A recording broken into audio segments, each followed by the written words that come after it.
All right, so we are live. Hello, everybody, and welcome to another panel hosted by your girl, Shay Brian the Advocate. I am Shay Brian the Advocate. Let me make sure I have this on the actual right settings before I start talking. Let's see. Okay, yeah, see. Privacy.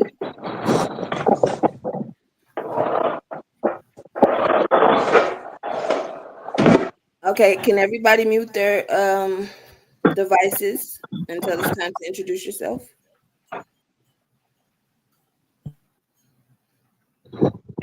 How you mute your device?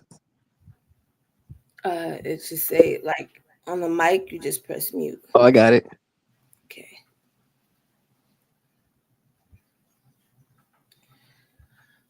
Alrighty. Thank you so much for joining. I truly appreciate you all for being here. I know this is going to be a lovely discussion. And the topic for today is advocacy, laying bricks, uh, support. We're going to be talking about support in every aspect of the word. And before I go ahead and start the discussion, I want us to introduce ourselves. I'll start and then we could just go on down the line. There's an extra Shay Brian Howard somewhere, so don't mind that fact. But other than that, yeah. I am Shay Brian Howard, aka Shay Brian the Advocate. I am a sickle cell anemia warrior advocate. I'm a mental health advocate. I am a kidney disease advocate. I'm also a filmmaker, photographer, author, and all around creative, self proclaimed creative genius. And I love bringing my creativity to bring sickle cell awareness. I have a 11-year-old, Jesus Christ, 11-year-old sickle cell trait warrior. That's my daughter. And I'm also the child of a sickle cell warrior. My mother passed away from complications of sickle cell when she was 25 and I was 7. So that is pretty much who I am. And we're just going to go ahead and introduce ourselves so we can jump right in. Go right ahead, Aisha. Hi, I'm Aisha. Um, I'm a sickle cell warrior type SS. Um, I'm an advocate, a writer, photographer. I paint, and I just like all kinds of art.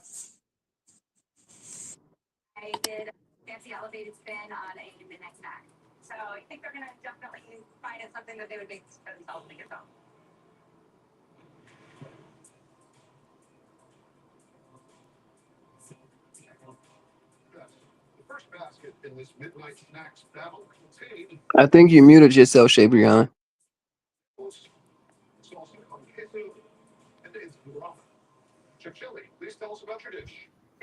Yeah, I was just saying, Calvin, if you'd like to introduce yourself. Oh, I'm sorry. I'm Calvin A. Nunley. I am a 33-year-old sickle cell warrior SS. I am a mother of a 3-year-old son. I am the camp director for Sickle Cell Camp Superstar over here in Northern California. I also the founder slash CEO of the Pull Up, which is a social support group um, that where we are more than our illness and future nonprofit. I'm also a LVN, a nurse, um, and a mentor slash advocate for sickle cell. Nice to meet everybody.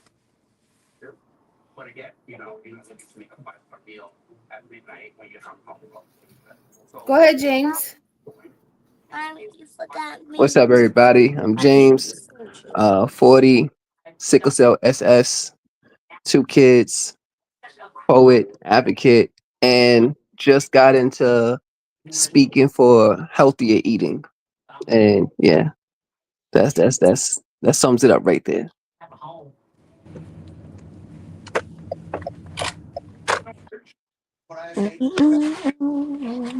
D'Angelo, go right ahead. Introduce yourself. How y'all doing? I'm D'Angelo Simmons. I'm the founder of 365 Never Ending Fight, an organization started back in 2006 here in Cincinnati, Ohio. The foundation was created to coach and mentor young adults battling with sickle cell anemia. I am SC hemoglobin, 46 years old. I have one DNA. Um, the organization has blossomed into an at-risk youth coaching. So I coach through all facets of life, broken home, community, health, etc. Um, I am a community leader here in Cincinnati, Ohio. I'm also a host of podcasts that's on YouTube called 365 Never Ending Fight. I go by Mr. Check Your Temp on there. Um, I design clothes, create logos, uh, I do my own editing, my own filming. Uh, I'm an MPC coach, which is a mental performance coach inside Cincinnati Public School systems here in Cincinnati. I also work in the juvenile jail as well. Um, I also developed a workshop called Tools You Need to Navigate Adversity, um, where I tap in ages, male and female, between 10 and 20 years of age. I have a fatherhood program for fathers who are struggling with the insecurities of being a father. I also teach how to father with sickle cell. Uh, that's about it. That's me. Thank you so much for that, D'Angelo. Misa, would you like to introduce yourself now?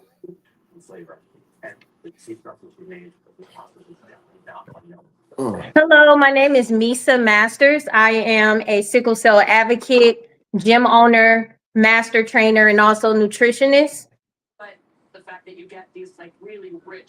You guys want more?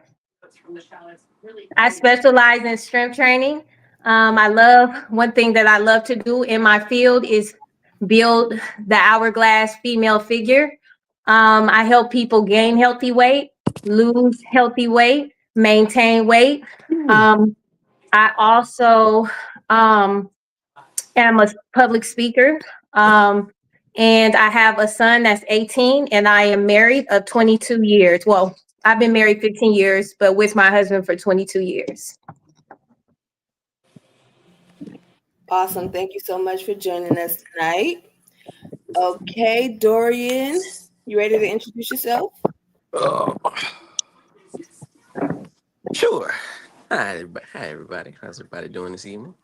My name is Dorian Archie. I am a sickle cell warrior. I have sickle cell SS. I'm also a advocate, motivational speaker. I currently serve as program manager for Cayenne Wellness's March on Hospital campaign, as well as their newly started men's support network. Uh, And I can now also, I guess, officially state that I will be stepping into the role as the Emerging Markets Director for the American Red Cross as their LA region head for, uh, for everything. But yeah, that's me in a nutshell. Thank you for having me, Shay Brian. Thank you for coming. I appreciate it. All right. Master?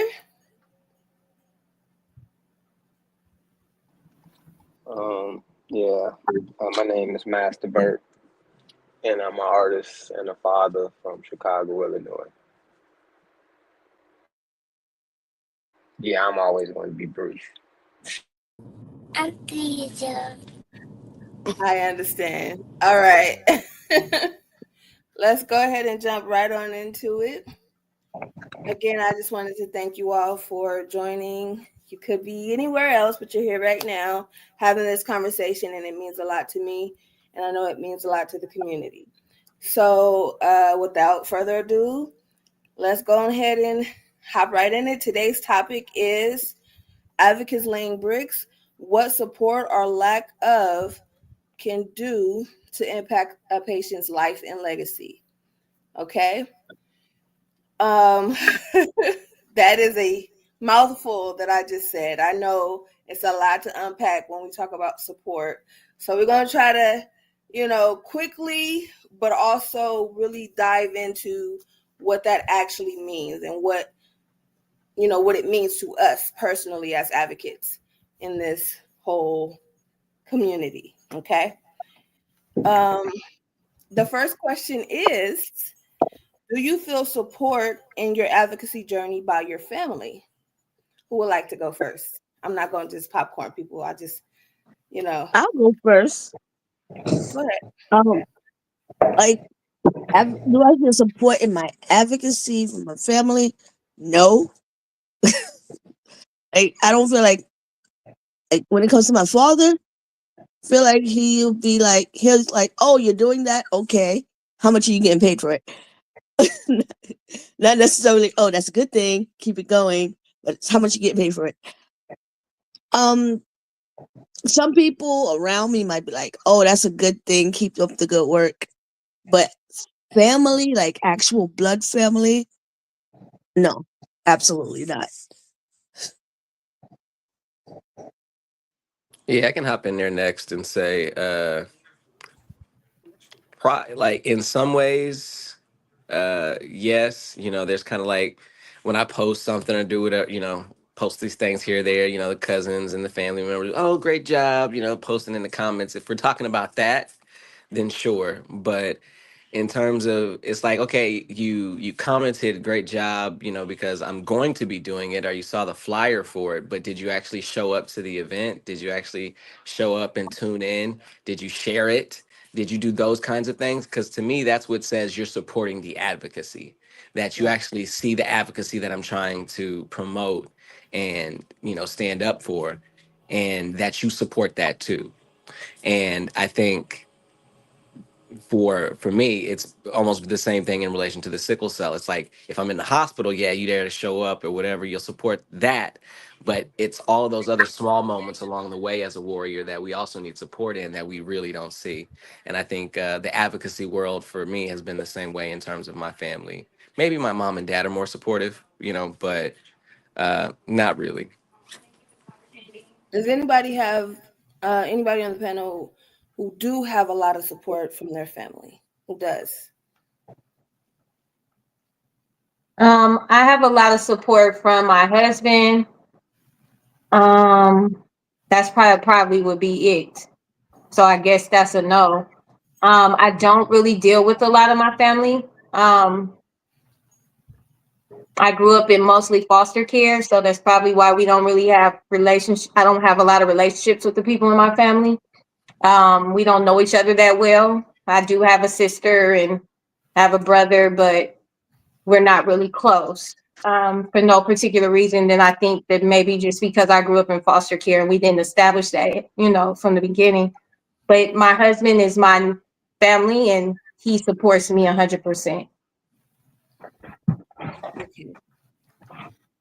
That's I get crazy. it. Uh, my parents passed away relatively young, and So how many people my, on here? I'm sorry. Oh, I was just saying my parents passed away when I was relatively young. So for myself, I don't really have a big connection with a lot of my family either. And I used to invite them to all kinds of things that I was doing, but it's like so many times you try to get people to be a part of it, you know, and it's like, okay, well, you see what I'm doing. So now it's like it's the ball is in your court basically, like whether you support it or not. I'm still going to do it. And they always say your biggest support is not going to come from people that you know. So, unfortunately, it stings a little sometimes, but the grind don't stop. So, is there anybody else that would like to add anything to that question? Yeah, I'll tap Okay. in. Um, just do a little ad lib. When it comes to actually, Shay, what you kind of just said right there for us when it comes to family, what I have learned, basically what you just said over the years of me doing what I do, I kind of target non-family members. Yeah, it'd be a blessing to get your family members to jump on board. Um, but one thing I learned about for us in my situation, particularly, I'm the only one. Well, my nephew now, but I'm for the longest I was the only one with sickle cell in my family. Um, so a lot of people didn't really understand or comprehend what their lifestyle consists of. Um, but for us, share a post, yeah. But when it comes to my sister and my mama, for sure, they right there with me. Always have, always will. Even my son and my two nephews. But that's as far as it goes for me, for as a support wise. But they find other ways to support. Uh, that's my answer to that. Um, do I get to speak or it just Yeah, depends? go right ahead. Oh, okay. So I want to say I have a really big family on my mother's side and my father's side, but when it comes down to my sickle cell and everything that I do in the community and my events and things like that, I don't get a lot of support from family. Just recently, my mom's mom, my grandmother, she expressed to me like I should let the family know when I have events or when I have support groups that are in person, so they can come and support and things like that. And it's like I tell them, like, I do tell you guys, it's just nobody is that interested unless I'm like sick in a situation where I'm either having surgery or if I had a stroke or something. Like people barely even show up, but I don't expect them to because I know everybody has lives. But um, when it comes to my sickle cell things and everything that I do in the community, I don't get as much support from my family, but I have built a family outside of my family, and they are so supportive. And my whole team, that I formulated, basically, I made my family, and that's where I get my support from. I Friends. definitely understand what you mean. We are going to have some questions about like forming your own tribe and having your people, because that is important in the advocacy world that we're in. But that's a little bit later. But I hear you on that. So I definitely agree. Sometimes you have to create and cultivate the support system, of people that support you. And sorry. Before I go on, Lena Harvey has joined us, so I would like to give her the opportunity to just introduce herself really quickly. And if you want to add something to the question, do you feel that you have support from your family in your advocacy? We'll go from there. Oh, okay. Hi, everybody. Hi, Shay. Thank you so much for having me. I am Lena Harvey, everyone. I am here in Indianapolis. I am the face of Sickle Cell Indiana. So anytime you hear or see Indiana, you'll be seeing a lot of me from here on out. And when it comes to support, I found that it's absolutely necessary. I don't see myself being able to um, make my way through life without support. There's really just no way. Um, with or without sickle cell, I feel like we all need one another. Um, but with sickle cell, as a young girl, I was born in 1985. Okay, in Chicago. And this was just before, just a few years before they even started the newborn screening in Illinois. And so my parents weren't aware for the first few years of my life that I had sickle cell. Um, it wasn't until I turned 4. And my parents, dove right in, deciding to become experts on their baby girl. You know what I mean? They wanted to know everything about me, everything about my sickle cell, everything about how best to take care of me. And I appreciate that from my parents. Each of them had their own, ways of dealing with it. For one, my dad had his way of dealing with it, which was to try to be there for me at all times, even though he had to work. My mom dealt with it in her ways where it's like she would make sure that I got to my doctor's appointments and everything, and got hooked in with, for instance, like the Martin Center Sickle Cell Initiative here in our city. And I was able to get connected and find the proper resources. But that was pretty much it. That was pretty much all I had. I do have siblings. I have 2 half brothers, one 8 years my senior and one 8 years my junior. But since we didn't really live in the same household for more than just a handful of years, you know, I don't really factor them in. I try not to worry them with whatever's going on with me, when if I'm hospitalized or if I'm just not having a great day or whatever. I don't worry people with that. I don't tell them. I don't just, call people just to tell them I'm hurting or I'm sick or whatever. If they care, they'll know. They'll find out. If they care about me, they'll find out. You know what I'm saying? I'm not saying that I keep it a secret, but my husband will know. My best friends will know. My parents will know. So, you know.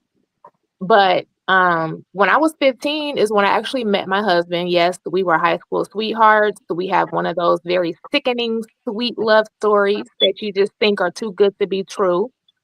But it wasn't too good to be true as a blessing because my husband was a caregiver to me while we were still in high school. While everybody else was experiencing puppy love, we were as well, but ours was it came with some ER visits and it came with, some, oh, I can't do that. It came with a whole lot of, oh, I can't go there, you know. And that's, I guess, how I knew that my husband actually loved me for me was because he was willing to do whatever or abstain from whatever, right? Um, And so I find that it is exceedingly important to have support, not just from close people, but like I said, I have 2 best friends I know that will ride or die for me. I have a whole host of collective parents and aunties and, people that will, you know, jump to when I say, hey, I need you, I need something. But I think that's because of that's what I put out there. You have to take care of somebody in order to expect that somebody's going to take care of you in the future. That the way that we operate is very much you got to put out there what you expect to receive back. So that's why I try to treat everyone with dignity and respect and compassion because that's what I expect in return. So I include you, Shay, in my group, girl, because I know you'll ride for me and I'll ride for you. You You know already. what I'm saying? But that's enough of me. I'm Lena with the E. All right. Thank you so much for that, Lena. I appreciate you for coming and just bringing your sunshine because you a ball of sunshine. All right, guys. Let's just keep it on going. While we're on the subject of support, how does your family? And I know, Lena, you've already kind of covered that for yourself, but I just want to know from the rest of the panel how your family supports you in your health. You know, do you feel supported in your health? I'll just briefly speak about myself and then we'll go whoever wants to speak next. For myself, no. The only person that supports me and is damn near my caregivers most of the time is my daughter. She is that ride or die. And I know she's 11, but she's going on 75. I always say that because she's an old soul and she's very smart. She's brilliant. She wants to be a doctor. And she's just always been that way. She's always been caring. I have always had friends her whole life with sickle cell. So it's not just me. If I have friends that get sick around her, she will get a whole, platter of just teas and whatever she feels like can help you feel better, she'll help you in any way that she can. That's just her personality. That's just who she is. And I'm grateful for that because for a long time, my mother kept a lot of her struggles with sickle cell and kidney disease to herself. At least not, she didn't share it with me. So I didn't have that opportunity to be there for my mom. And I know I was young, but I was still, again, very smart like my daughter. So it was kind of like frustrating. So I'm grateful that I have the opportunity to share my journey with her the way that I do. Anybody else want to add to that?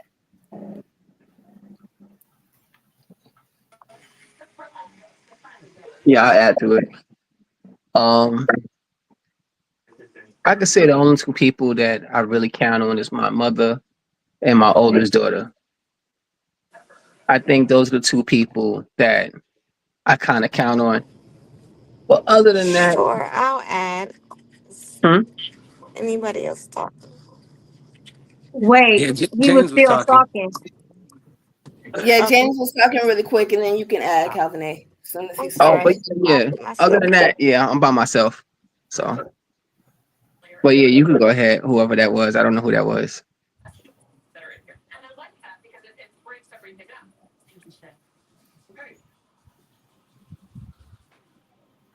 It's still muted.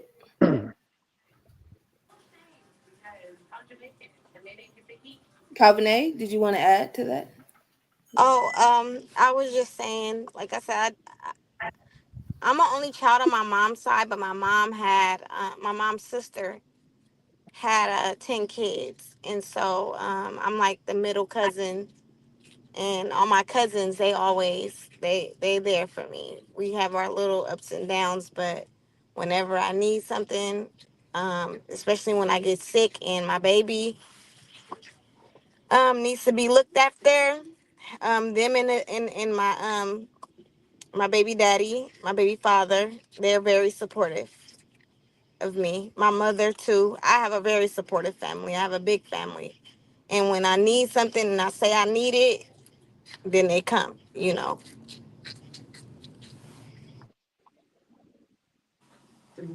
That's Uh, awesome. Guess I can jump in there next. My family can be supportive in a lot of ways, but they can also not be supportive in other ways.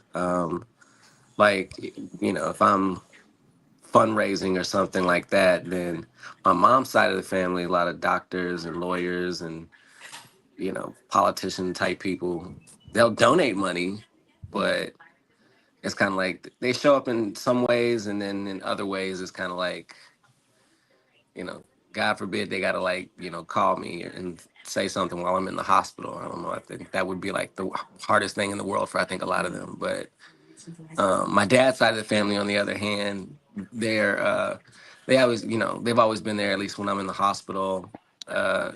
Making phone calls, saying prayers, doing that kind of stuff. But then still won't show up to like a sickle cell educational event at the same time. So it's just kind of you take what you can get some places and you know be happy with the rest. I get it. Trust me, I do. Anyone else want to add to that?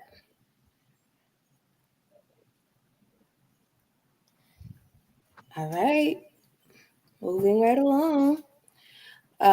Wait, I What? want to add to that. Okay, go right ahead. Um, like most for the most part, I'm by myself. I do everything by myself. Um, but I know, like, if I really needed something, my little brother, like he's my proxy. Like I know he'll come out here if I need him. Um, I know I have an aunt on my mother's side. I know, like, if I really needed her, she and her kids, they would be here for me. My father, like, he'll come visit me in the hospital. He'll bring me food, but yeah, that's all the support I have. Okay. All right. Um, so what does support look like in an ideal world? Like what Thank does you. all-encompassing Plug it right there. answer for support mean Let me like. for you? Like as far as family, friends, everything. How what does that look like? Anybody want to answer that question? I'll tap in. Um, can you hear me? Yes. Make sure I ain't muted. All right. So what does support look like? Um, try to give you a few examples. Especially in my 20s, I had a few partners of mine who will, you know, I'd had some call 911 for me. I'd had some rush me to the hospital. And one thing that really stands out to me, and I talk about it to this day, and it happened maybe I was probably like 24 years old at the time. I had a cousin of mine, and I would be in the hospital and in the emergency room. And once that medicine hits you, I can kind of just still be on the phone, but I'm asleep, right? And I would wake up, and he would still be on that phone holding it, right, doing what he doing in the background. But I wake up, I'm like, "Cuz," he's like, "Yeah," he's like, "Cuz, I'm still here." And that right there meant so much to me back then, to the point I still regurgitated now, as you can see, because it's the fact of he could have hung up, right? He could have hung up the phone, and that meant the world to me. I'd have had cousins, threatening to punch the doctor in the face, right, trying to put me at the hospital too quick. I'd had, yeah, we were a lot radical back then in my early 20s. But the fact that that's how they knew to speak up and know, like, nah, cuz ain't no free. When he come in, he coming in for a reason. And, not saying it was right or wrong, but the fact that they showed that passion for me. You know, I didn't had, of course, my mother and my sister, massage me when I'm in excruciating pain, while I'm in them hospitals, or go and clean my crib, go and clean my crib. I have female friends come and cook for me. Uh, People take me to my doctor's appointment when I can't drive, when I had a hip replacement, or etc. So just different small things like, well, I can't even say they small. I'm not even gonna disrespect it and say it's small because it's very big, and it meant everything to me. But those the ways that people have shown up for me, just thus far. But the older I get, the older I didn't get, I always been a more keep it to myself type of energy. Like someone said earlier, I don't pick up the phone and call people and say I'm going to the hospital. I don't do that, right? The only person who's gonna get a call will be my mother. Uh, so sickle cell is it's a disease for me that I had to learn to battle um, on my own to a certain degree because too many people can't understand what that what is what it takes and what it looks like and what it consists of to live a lifestyle uh, dealing with sickle cell anemia. So at this stage, the game at 46, I just leave my girl and that really be it. And even then, I get up. I don't expect her to wake up and ride to the hospital with me, right? She got to get up and go to work.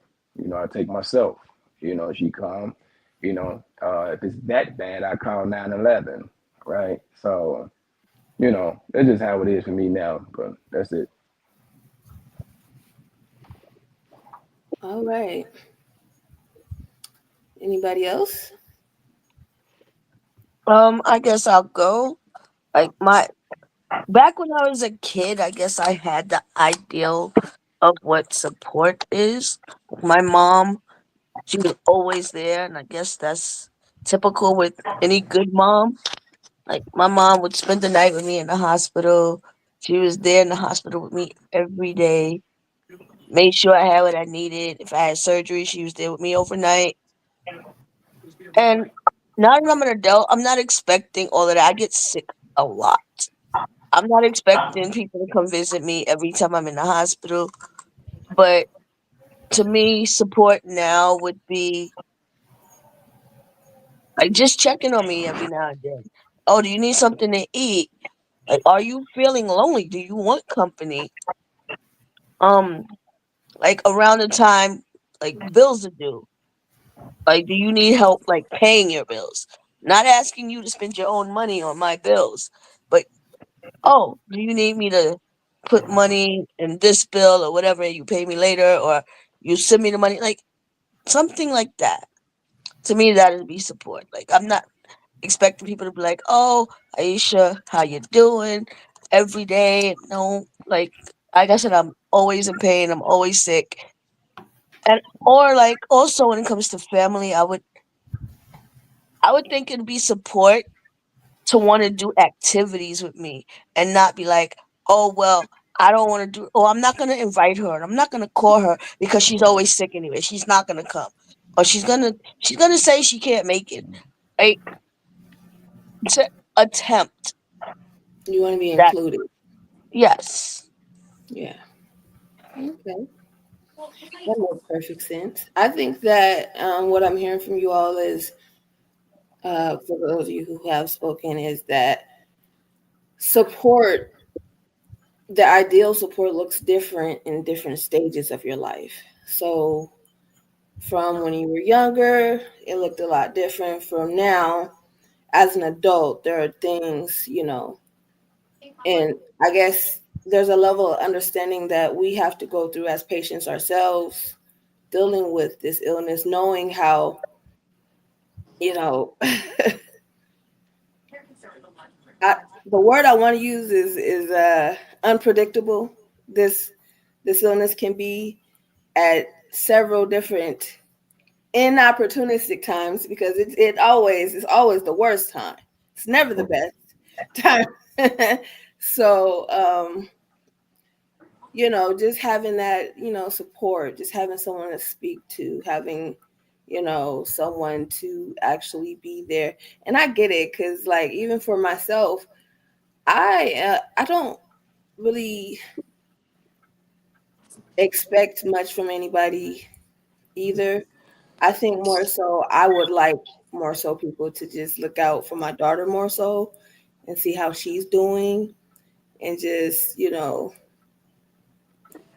every now and again, hey, like, let's take her and do this or whatever the case is, just to kind of get her, you know, it's always me and her all the time.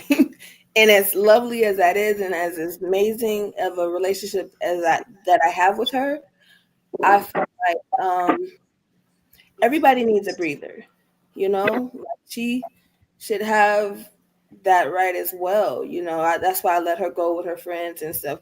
But I do feel like it would be, you know, it would feel good coming from a family member, maybe saying, hey, I'm having a barbecue today, or oh, can I go to the movies with us today, or something like that.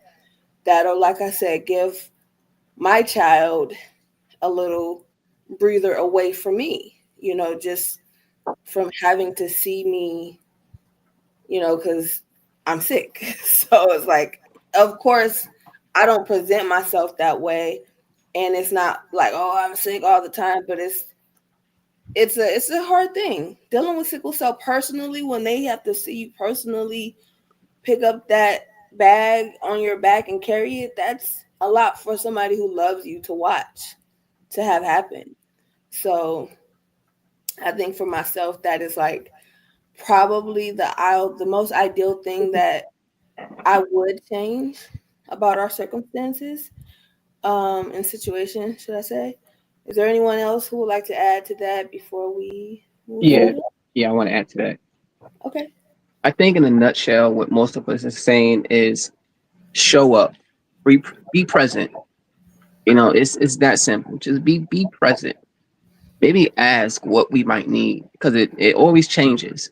Yeah. But if you was present, you would kind of know what we would need at that time. So it's just show up, be present. I might just need you to just sit next to me. Show up. Right. So that's it for me, I guess. No, you're Uh, right, James. I totally agree with you.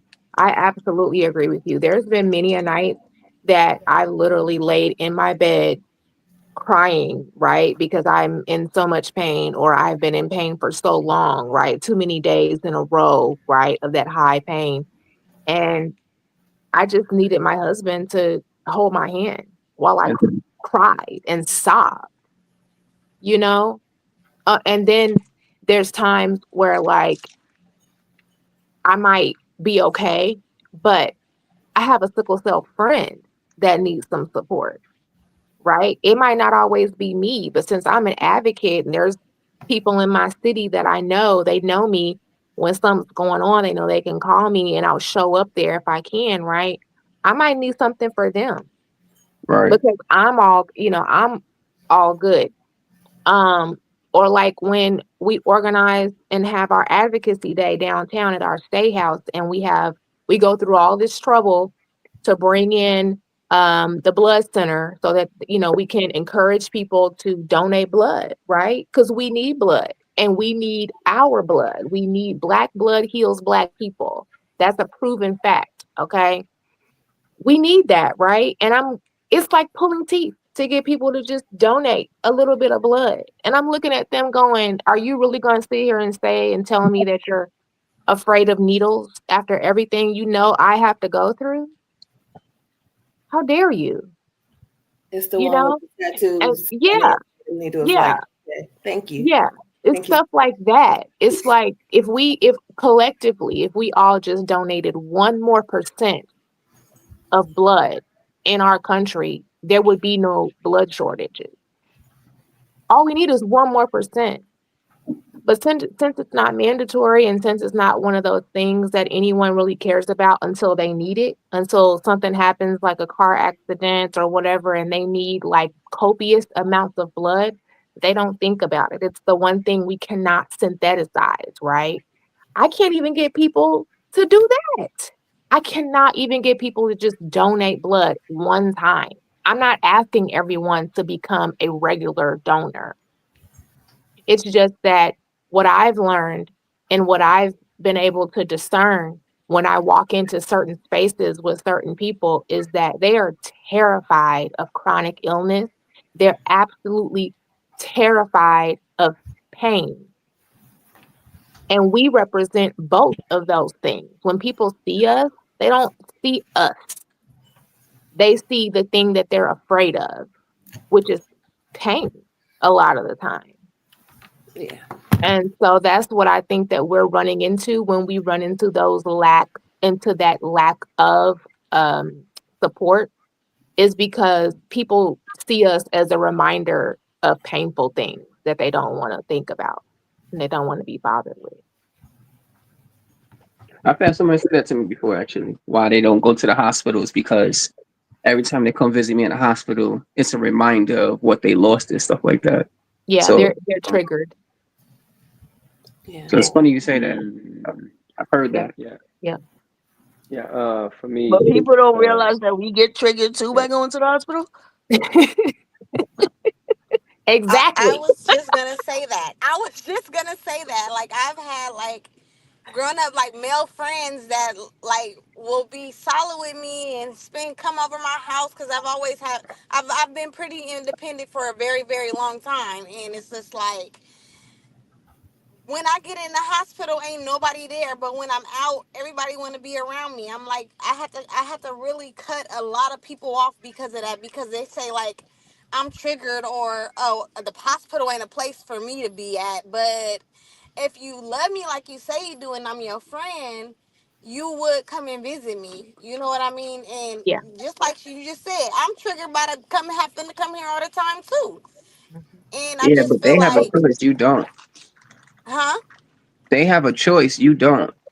And I don't have Mhm. a choice. Exactly. And I don't have a choice. And so for me, I had to weed out a lot of people, like people that, to me, it was like, who really my friend? Because Right. if you was my friend and you know I'm going through it, like, because when I get into the hospital, I go into a depression because I'm a very I'm a I'm not introverted. I mean, I am introverted. I'm very social. I like to be places and go places. I like to travel, talk to different people and stuff. So when I'm in a hospital, I feel isolated, and it sends me into a depression. So when people don't call me, when people don't check on me, when people don't come and see me, that's a problem for me. And if you don't value that, then I can't value your friendship. Right. Yeah, What about the line? Oh, but I hate seeing you like that. But if you're gonna Yeah, be part of my life, if you're gonna be part of my life, that's part of my life, and that's part of the. I'm not saying you gotta be there all the time, but you can't be there only for the good times. You have to experience the good and the bad to say that you want to be part of my life, and sometimes that includes being with me in the hospital. Don't be a absolutely. part of the party when no exactly. when everybody there. You know, Right. Exactly. better No, help with that. I definitely, I think we've all gone through that. I think that's just growing pains in general, where we think that, oh, this person is my friend. Yeah, until, listen, if sickle cell don't do nothing, it's gonna show you who your real friends are. Okay, it's gonna show you Definitely who's will not. show Yeah. you the real in So people, because I tell people all the time, like, this is what you see right now. It can go left real quick. It can Absolutely. go. It can get. I try to keep people out of the hospital though. Like, me personally, I really don't let people really come to see me for real. Now I don't. I don't let. Now I keep it really to, like, my personal surroundings, people who really, well, that's what it boils down to too. It's the people that really just in my circle that be like, girl, I don't care what you say, I'm coming up there.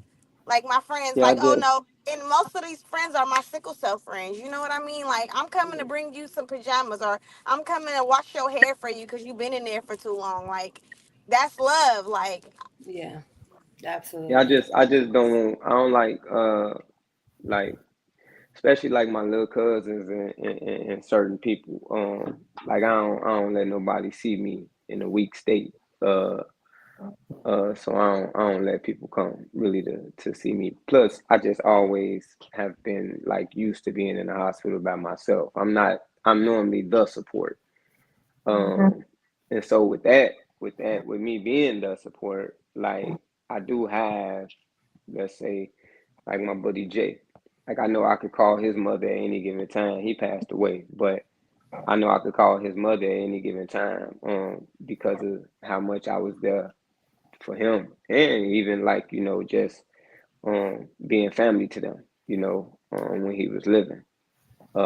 Like if I need some advocacy work, she gonna come up there going. She gonna do her thing.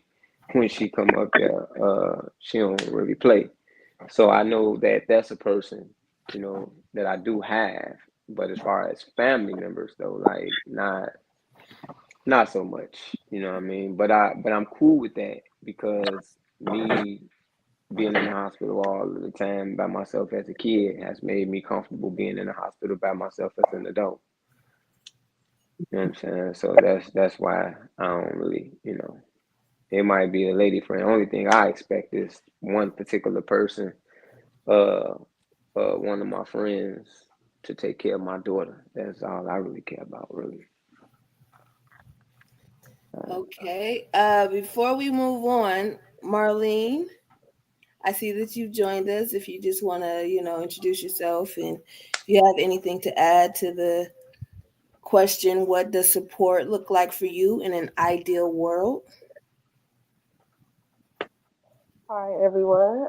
Sorry I'm late. I have work.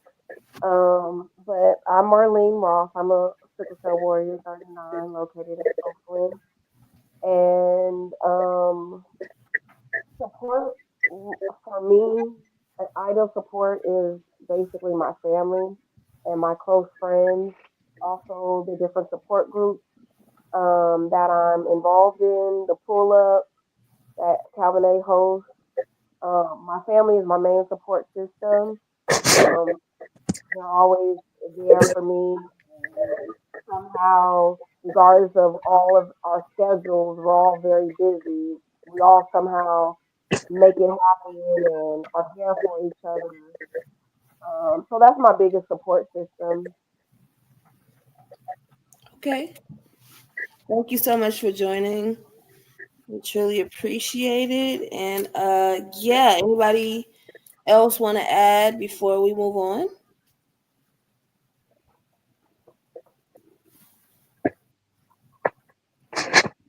All right, moving right along. Do any of you find it difficult to have a consistent positive relationship while dealing with sickle cell? Oh, that I I do said it. a lot, didn't I? I say this right. Not as far as my health, right, but as far as my attitude. Yeah, my attitude. Like I seen something that said people have mood swings with sickle cell. Um, and I don't know. I'm starting to think it's true sometimes, but like I do little things. I read and stuff like that to try to like keep my. I've always had a particular type of attitude or whatever, or a particular type of aggression. But like now I kind of, I've been trying to be just like mild and nicer, like in a sense, and not be, because I could be a particular way, and I understand that. So I've been trying to do things to like not be that particular way. But I do think that you know what, I'm gonna ask y'all, because I wonder, do sickle cell play a part? Because sometimes I could be just in a decent space and then I could just see a person and then just be pissed off. You know what I'm saying? Or I could be in a decent space and then you just never know if if somebody say the wrong stupid thing and it could go way left just based off of that. Yeah. Nah, this is you, buddy. I'm gonna tap You in. My said what? bad. You said this and all that just I you. don't know if I have mood swings. I know I have attitude problems. That's Let what I'm me talking tap about. in on that. Um, First thing I want to say is I do have a design on my website say, "Pardon me, I'm mood swinging," right? Because sickle cell will affect your emotion. I have known that. I have grew to understand that. The narcotics, the pain Hmm. medicine affects your emotions, right? Um, so a lot of that do affect your emotions. But how a sickle cell is with in relationships, right? Is it hard to keep one? It's not hard, but it's very hard for your significant other, and my speaking from self experience to understand that, right? I have heard people say to me in relationships, it's like you're not there, right? Even though you see me, right? And so when I dug a little deeper with that comment, it's that they feel like I check out. And it's not really me checking out. It's really me probably Hmm. I'm in a state of mind of battling at that point, mentally. So I might be in deep thought. Uh,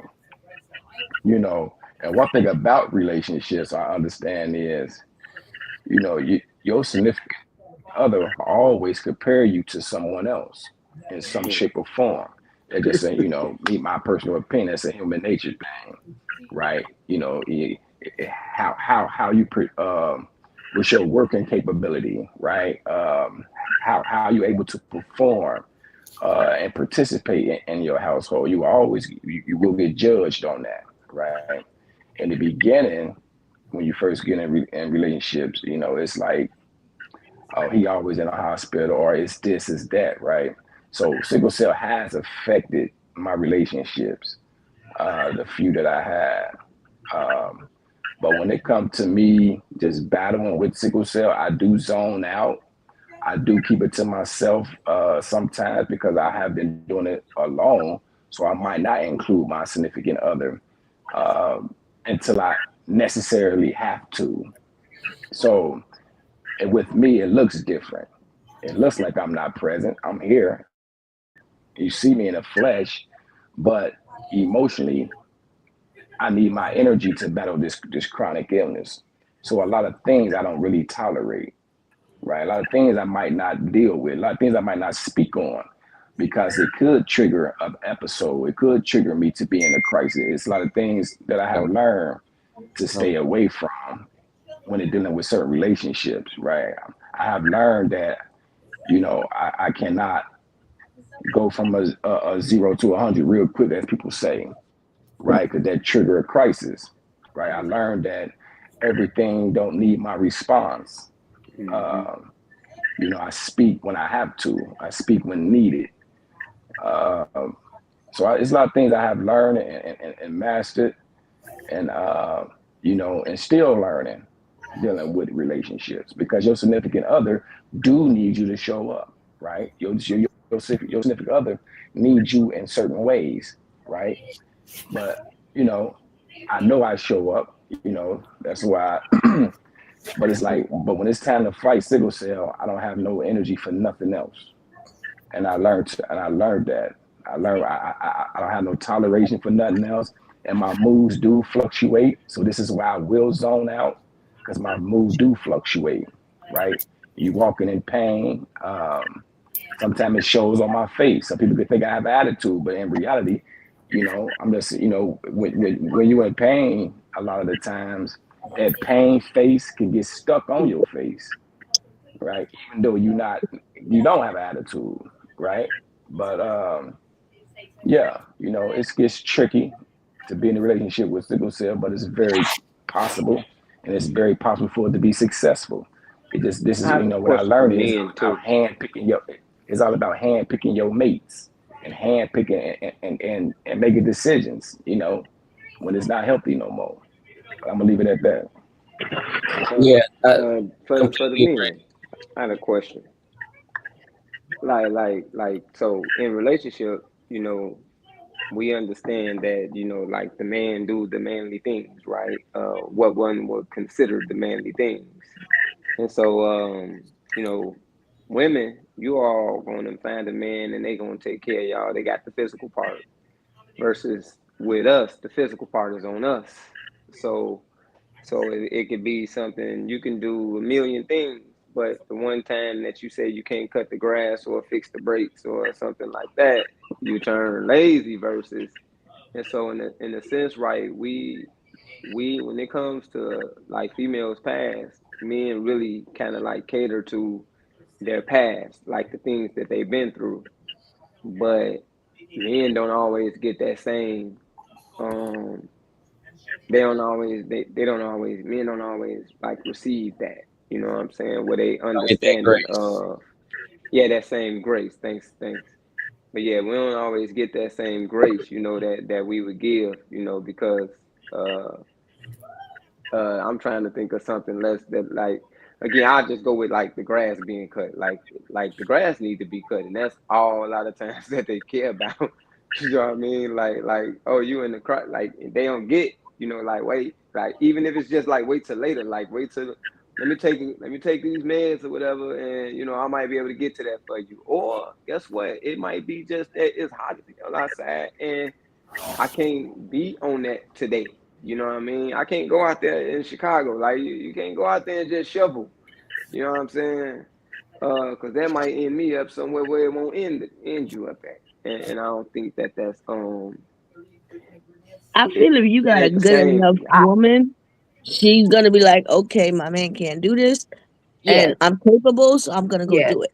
yes. You have to find you the Y'all right say that one. because y'all You have guys Okay, are sickle no, saying that as cell. listen, no, women no, with no, no, sickle cell. Master. So men Look, we are do gonna this have to every show up. single time. No, we do this every single time. Shay Brian, Shay Brian. I told you. nah, I told you, Shay nah, Brian. y'all have sickle Master, cell, so y'all Listen, understand. listen to Master me. know what I'm talking Listen to about. me, Master. Master, listen to me, please. What you just said is the same whether it's a man with sickle cell or a You're right. woman with No, it's sickle not. cell. I would like to Are know you what y'all go serious? through then.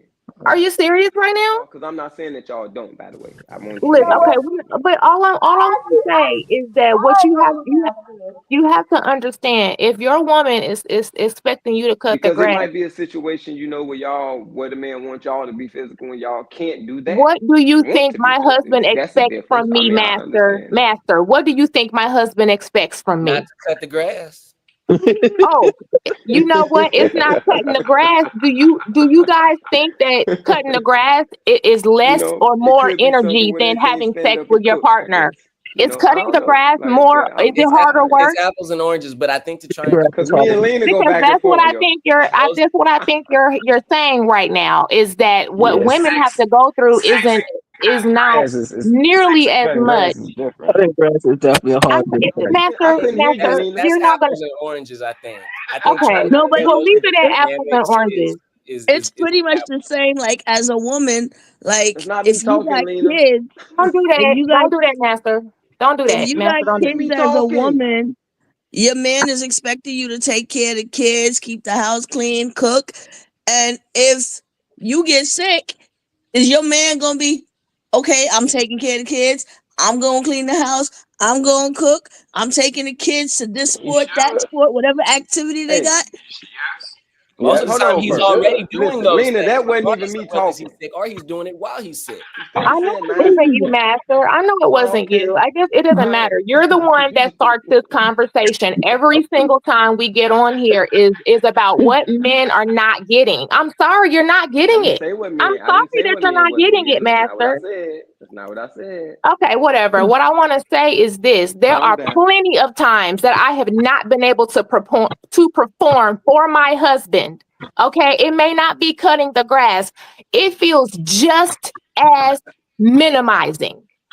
That's all I'm trying to say.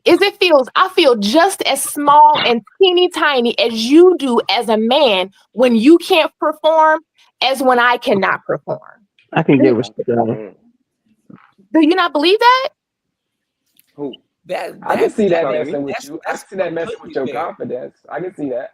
I can see that messing with your Nah, confidence. But we actually was in I cut agreement out with you. for a second. I couldn't get the audio back, but yeah, We for us that to actually was was in sexual agreement act, with you. interesting. for us to sexual act Attitude, how and you would for us have heard that we doing actually been agreeing with labor, doing for the sexual act and a labor act, like a labor intense act, is kind of like night and day. But they both play a But part on your mental. I, They I both play a hear part on I your hear what confidence. both of you are saying, And and I think that she means okay, take sex out of it. Even clean up, right? If you can't, you're expected as a woman to be able to keep your Intimacy should house never we be should clean. leave sex in there, Shay. clean. Shay, we should leave sex in there because sex play a major part with But sickle no, cell because you in guys are saying that's relationships apples on and both oranges. That's ends. not the same thing. So I'm It's saying, not the No, it's same not the thing. same I'm saying it's thing. No, it's okay. intimacy. So not. what I'm saying is, Equating okay, let's intimacy, remove equating it and let's talk intimacy about and just cutting the grass are two very different things. Because labor. yes, Yes, it's the night and day. physicality of intimacy is one thing, but there's also the emotional Yes, side to intimacy. yes, There's a yes, yes. a verbal side to intimacy. Like Okay, there are well, ways that to all of communicate that's that taken without care being of. All of physical. that is But a taken care physical of. What act I like want cutting the grass Master is to always stop going to be a doing is physical act like coming cutting the grass. on here and getting us riled up with what men don't Hey, listen, get master, and hey, what master, listen. women master, don't Mine's get. master. That's Okay, all. That's listen. all I want. Why ain't none of the Say men something real quick. riled up? Just We're you. good. Hey, master, Everybody's master, good. what happened, man? It doesn't matter. Anyway, Can anyway, can I back say to the something? topic. Okay, all right. Next All question, right, Shay. y'all. I just Okay, want to that's a say little something. touch. Let's bring it back. All right, y'all. So Shay, can I say something real Oh quick? man, Master, It's can I say something real quick? I gotta, go I ahead. gotta get Lena. Lena gotta get some I melatonin, think man. that just goes for finding the right partner because I Hey, can't yo, sit bro. there and say that there's a person that won't do a lot for you when you're sick because there was a girl that I was with where there was one time I was sick and we had my daughter with us and she carried the stroller up the train station while I was right next to her. uh-huh. So, it's just going to a partner that understands, that really gets like, hey, there's going to be times where I'm going to have to sit there and do 100 and you do 50. There's going to be times where You know, you do 100, I do 50. It's gonna be times where we both do 100. It's just finding that partner that understands. Which is hard to find, but Yeah, just gotta try to look for them. I think if you Like, go into a relationship understanding that it's you, your partner, and sickle cell disease in that relationship, if you have somebody who understands that it's the three of y'all in this thing, then you can pretty much overcome anything because that partner understands, okay, there's this other thing in our relationship. It's not always here, but sometimes it's going to show up and show its ugly head. And I just have to be okay with Yes. that.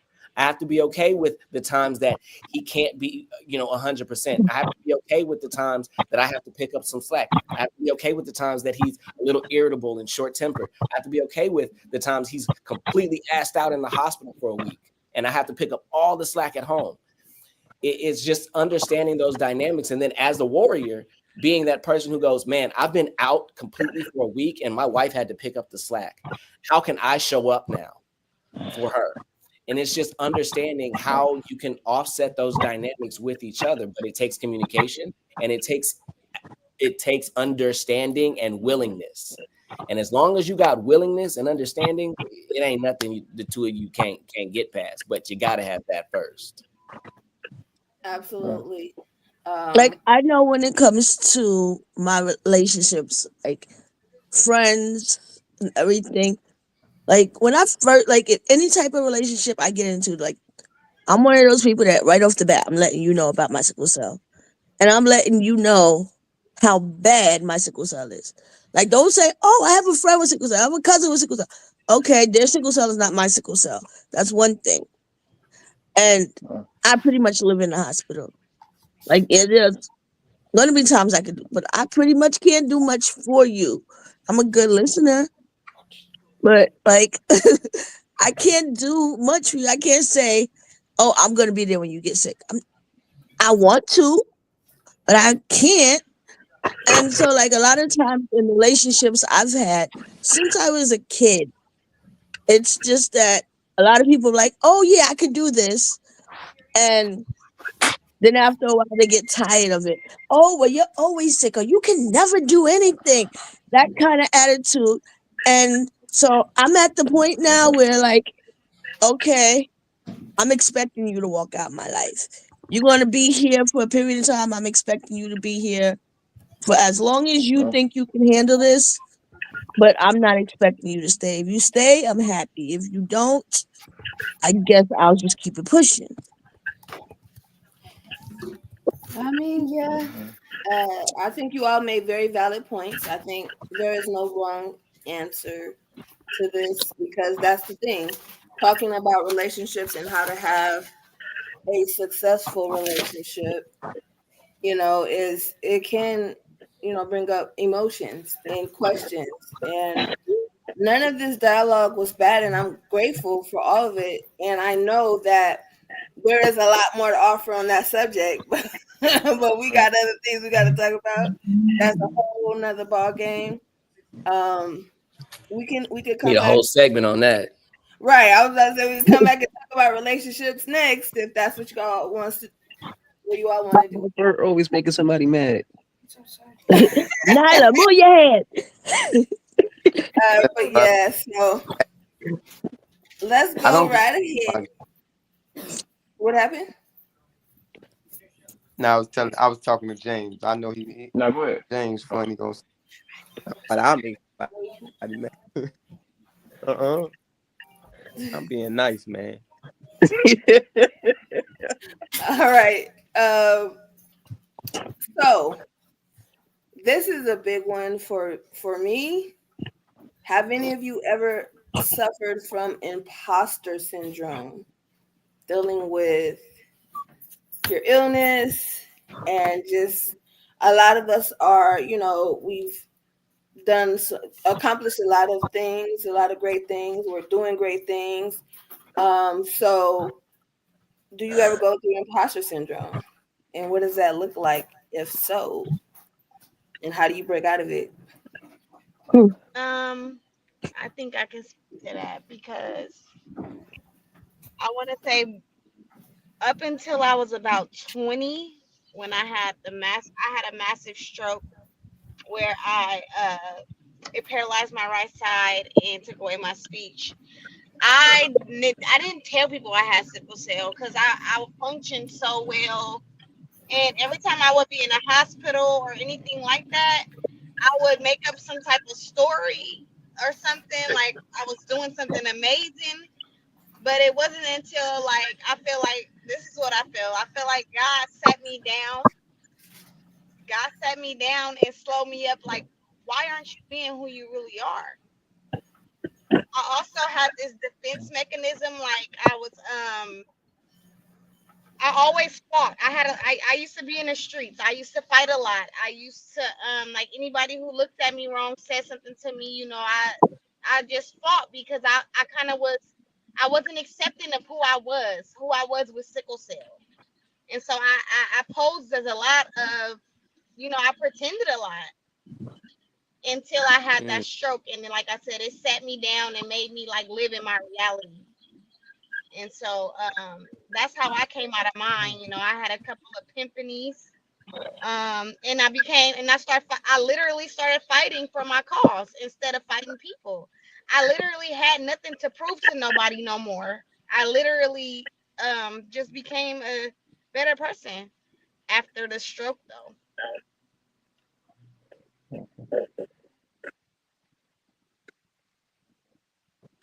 I'm sorry. I think I just cut out.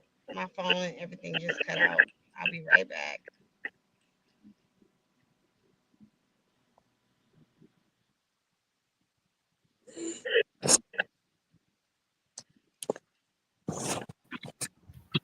All right. Anyone else want to talk about any imposter syndrome? I mean, I can talk, but I'm trying to get somebody else. I don't know. Sickle was kicking my ass so much. I had no choice but to be secure in it. Like it was with my ass left and right. So I was just like, you know what? It is what it is. Like I learned how to use it. So I never really had that issue. I guess I just faced it a long time ago, and it is what it is. Oh nah, I've been dealing with some serious imposter syndrome past couple months, but I think that is because like when you live with sickle cell and like it can just show up and put you down at like any point in time, that you kind of just get accustomed to like seeking out jobs and seeking out spaces that are just gonna be okay with that. Put that over here.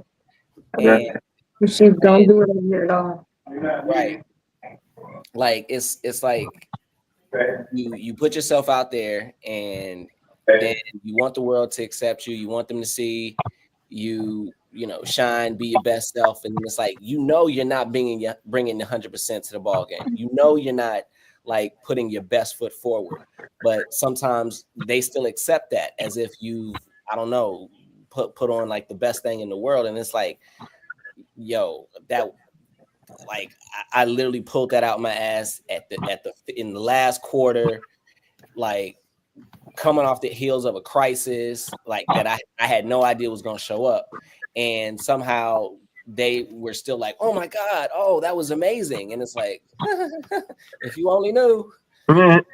But I think as I've continued to be like elevated despite that, like there's this thing we're taught at Howard, and I think at a lot of HBCUs, the fake it till you make it. And I feel like when you get caught, when you do that, when you get caught in that mindset of, well, faking the funk until you make it, then when you do finally make it, it's like, well, shit, I've been faking it for so long. How am I supposed to continue to make it on a stage this big? But I think if you also keep in your mind, well, I've never truly made it, then maybe it'll help you a little bit. But yeah, between me and Sickle Cell, I've had a lot of imposter syndrome, and I've been in some pretty big spaces. And I feel like I don't deserve to be there all the time. And much stuff that you said in the beginning, you doing something right. Yeah, appreciate that, James. Thank you. Yeah. So folks keep telling me. I keep I was like, telling you you, need to start you got patting yourself on the back. this. You got Yeah. this. Yeah. So imposter syndrome for me, I struggle with it a lot just because when people place you in a box your whole life, yet you had other people believe fully in any capacity that you anything you think that you can do it. Like being told that your whole life, constantly, and not just being told that, but my grandparents invested in me. When I said I wanted to be a writer, they invested in me in that way. Um, So sometimes it is hard, like when I'm like, oh, I'm a writer, and then like my daughter be like, you're an author, you publish books, and it's like I just read at my daughter's school, and they were so into it, and they were just like, and I'm just like, oh my god, I really am like an author, huh? Like, so sometimes it's like, oh, okay, I've done the work, I showed up, and sometimes it doesn't feel real, and sometimes it doesn't feel like, well, I know I deserve it because I worked for it, but it's just sometimes, it doesn't connect, especially when you go through so much with, I'm just going to make it personal for myself, having sickle cell, having kidney failure now, and going through dialysis, but also doing these amazing things. And it's like sometimes I remember there was a time where I was just so vocal about all the great things that I had going on, and everybody knew. Anybody walking down the street would know what I was doing. Just in the sense of, oh, this is something I can do to support this person. But I feel like now, like I'll be like, okay, yeah, I do this, and I'm just really like not as vibrant or vocal about how I feel when it comes to making those accomplishments be known.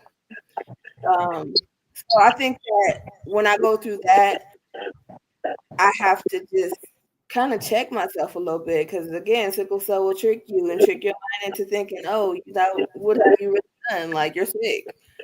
But then the other day, I had to sit down and write a list of everything I've done. Just I just purely in the advocacy world, and 3 pages later, I was like, all right, so yeah, I might be a little somebody. So, sometimes you just have to, that's a great way, I feel, for anybody to just take a look and take account on all the things that, how amazing, they are, how amazing you all are. I hope you all will do, if you haven't yet, sit down and write down everything that you've accomplished professionally, in the advocacy world, anything. Just really sit down and take account to how amazing you are. I think that's like a surefire way to like kind of jolt your system into like, you know, seeing that you're not an imposter. This is real. You're successful, and this is just the beginning. So, anybody I else want agree to? with that. I agree Let me with you tap on that. It's funny because I used to write down like a to-do list, and then I just feel like the to-do list didn't give me enough gratification when I would check it off. So what I started doing was at the beginning of the year, just writing everything that I want to do for the year with no time stamp. Like you don't have to put a time by it. And then going back at the end of the year and saying all of the stuff that I did, where the whole list is done, and I don't feel like, wow, I'm really accomplished, instead of putting a time. Because what if I get sick?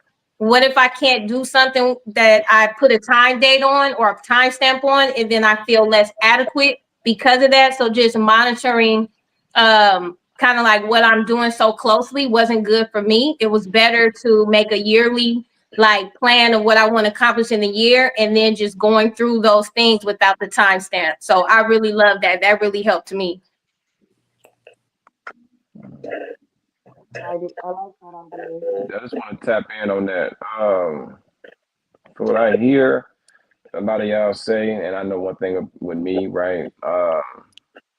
I think it's like low self-esteem moments. Your confidence kind of take a hit dealing with sickle cell.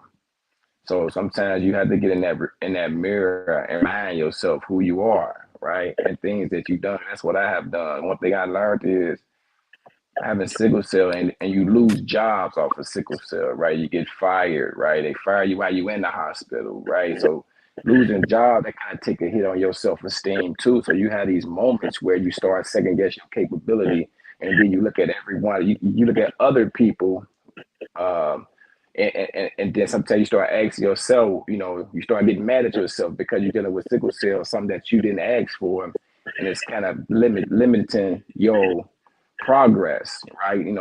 I heard people say, "Oh, you would be so much farther if you didn't have sickle cell, or you'd be this if you didn't have."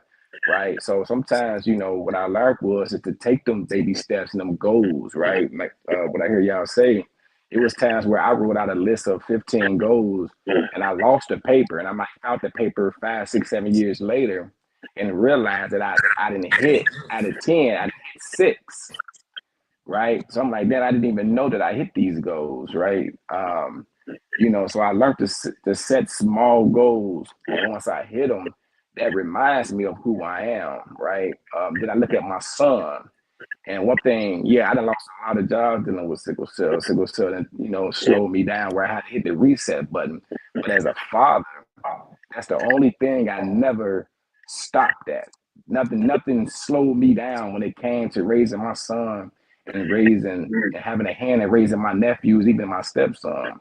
And then when I see the product of their life from the role that I played, then I remind myself who I am. Right? I built a whole 365 never ending fight. That's what that comes. That's what that's about. It's an everyday battle to be productive and successful, right? So I took all the information that I dealt with, um, and built a program. So that's something else. I pat myself on the back. Sometimes we got to reward ourselves, but I'm guilty of it. I still battle with it, but I have to remind myself uh, of the things I have done. But I think it's gonna happen because sickle cell do affect your. That's one part of the mental health. The narcotics affects you. That's all them side effects of the sickle cell and the narcotics, right? The surgeries, the hospital stints, right? The constantly resetting your life over and over and over again. You will have them low self-esteem moments and low confidence moments that make you feel like you're an imposter, make you feel like you shouldn't be here. What is I'm doing here? In all reality, it's a blessing that you there, in spite of all the hurdles you had to jump to get there. But I think it's something that we deal with and we're gonna continue to deal with. But like y'all was saying, make them small goals, make that list and check yourself in the mirror and keep it pushing. Yeah, Yeah, I for wanted to me, say, I think I had cut out, but I wanted to finish saying what I was saying. Like, after coming through all of that, after having that stroke, I just can't believe that, I public speak, I mentor people, to keep going. I've graduated college, like, went to nursing school. I can't believe, like, I'm still in disbelief that I'm a mother. So it's just like, I have imposter, like, who am I? I mean, I know who I am, but I know I'm capable, but I just never thought, I never imagined I never imagined that I would be doing this that I'm doing right now. The way I see it, like when I was younger, like I was like, okay, even though I have sickle cell, I'm capable of anything. Like I know, like when I was in high school, it's like, oh, you're never gonna graduate, whatever. No, I'm gonna do this. And when I graduated high school, to me, that was such a big accomplishment. And when I decided I was gonna go to college, I was like, okay, like you don't learn as fast as everybody else. You get sick a lot. So I gave myself 4 years to give a 2 year degree. And the fact that I was never able to get that 2 year degree in the 4 years I gave myself, then like graduating high school wasn't such a big accomplishment to me anymore. It was like, oh, okay, yeah, you graduated high school, so that's pretty basic. You've never worked. Um, You say you want to do a lot, but you've never like what have you done since high school? So even though like there's a lot that I want to do, I haven't done. To me, like I'm like, oh, I know I could be so great, but I'm not. So that like bothers me to the core. And I know there's some people like, oh well, you aren't trying hard enough. Like if you only knew like what I go through on a daily basis, like just to walk into my kitchen most of the time, it's so hard. So for me to be like, okay, I want to be an actress, so I'm gonna run the streets of New York trying to be an actress, or like the only thing that I can do productively without like really exhausting myself is when I write. I've been writing since I was a kid. But to look back on my life, I'm like, okay, I haven't accomplished much. And like I have a psychiatrist and I'm not ashamed to say that. Yes, I have a psychiatrist. And she's like, oh well, you're being hard on yourself. I don't feel I'm being hard on myself. At times I feel like it's being realistic and I know that I want more for myself. So, but I try to look at it and like, okay, well, Aisha, you have accomplished this, you've accomplished that. You may not see that as something big at the moment, but it was big at the time. So I just try to deal with that. Like it was big at the time. It was an accomplishment. Your life's not over, so you can keep trying. Yeah. 100%. For me, I would say my imposter syndrome would be um, acting like I don't have to show. Like to Whoever's be speaking, honest, I can't hear. Yeah, Marlene, you sound really far away. let me check the Bluetooth. Hello, is this better? Yeah. Yes. Okay, it was the Bluetooth then. Um, for me, I would say my imposter syndrome is, I guess, acting like I don't have sickle cell. I'm always pushing myself to do everything and then having to sit myself down like, okay, now I'm having a pain crisis. But then I'm also that person like, I don't know when I'm going to have a pain crisis. So when I have a good day, I'm like, okay, I got to get this done. I got to get this done. I got to get this done. Um, I graduated with a master's degree while taking exams in a hospital bed. Um, I have my candle business, Spoil Pleasures. I also do modeling and acting. I'm getting more and more into the advocacy. Uh, so I keep myself busy, which I do feel like is a blessing and a curse. The same because I notice when I keep myself busy at times, at points I do have a little less pain crisis. But then when I also over push myself, depending on the activity, then I go into a pain crisis. Um, and then my camera had froze before, so I had to relog in. But Shay Brown said it was okay for me to answer the last question because I know it got heated up in here a little bit. But the last question was about like, do you find it difficult to have a consistent positive relationship while dealing with sickle cell? And I wanted to touch on that real quick. For me, as a female, I haven't had any, well, only one negative situation, which was a guy didn't really want to date me because he was worried about having kids with sickle cell. Other than that, I've been in good relationships.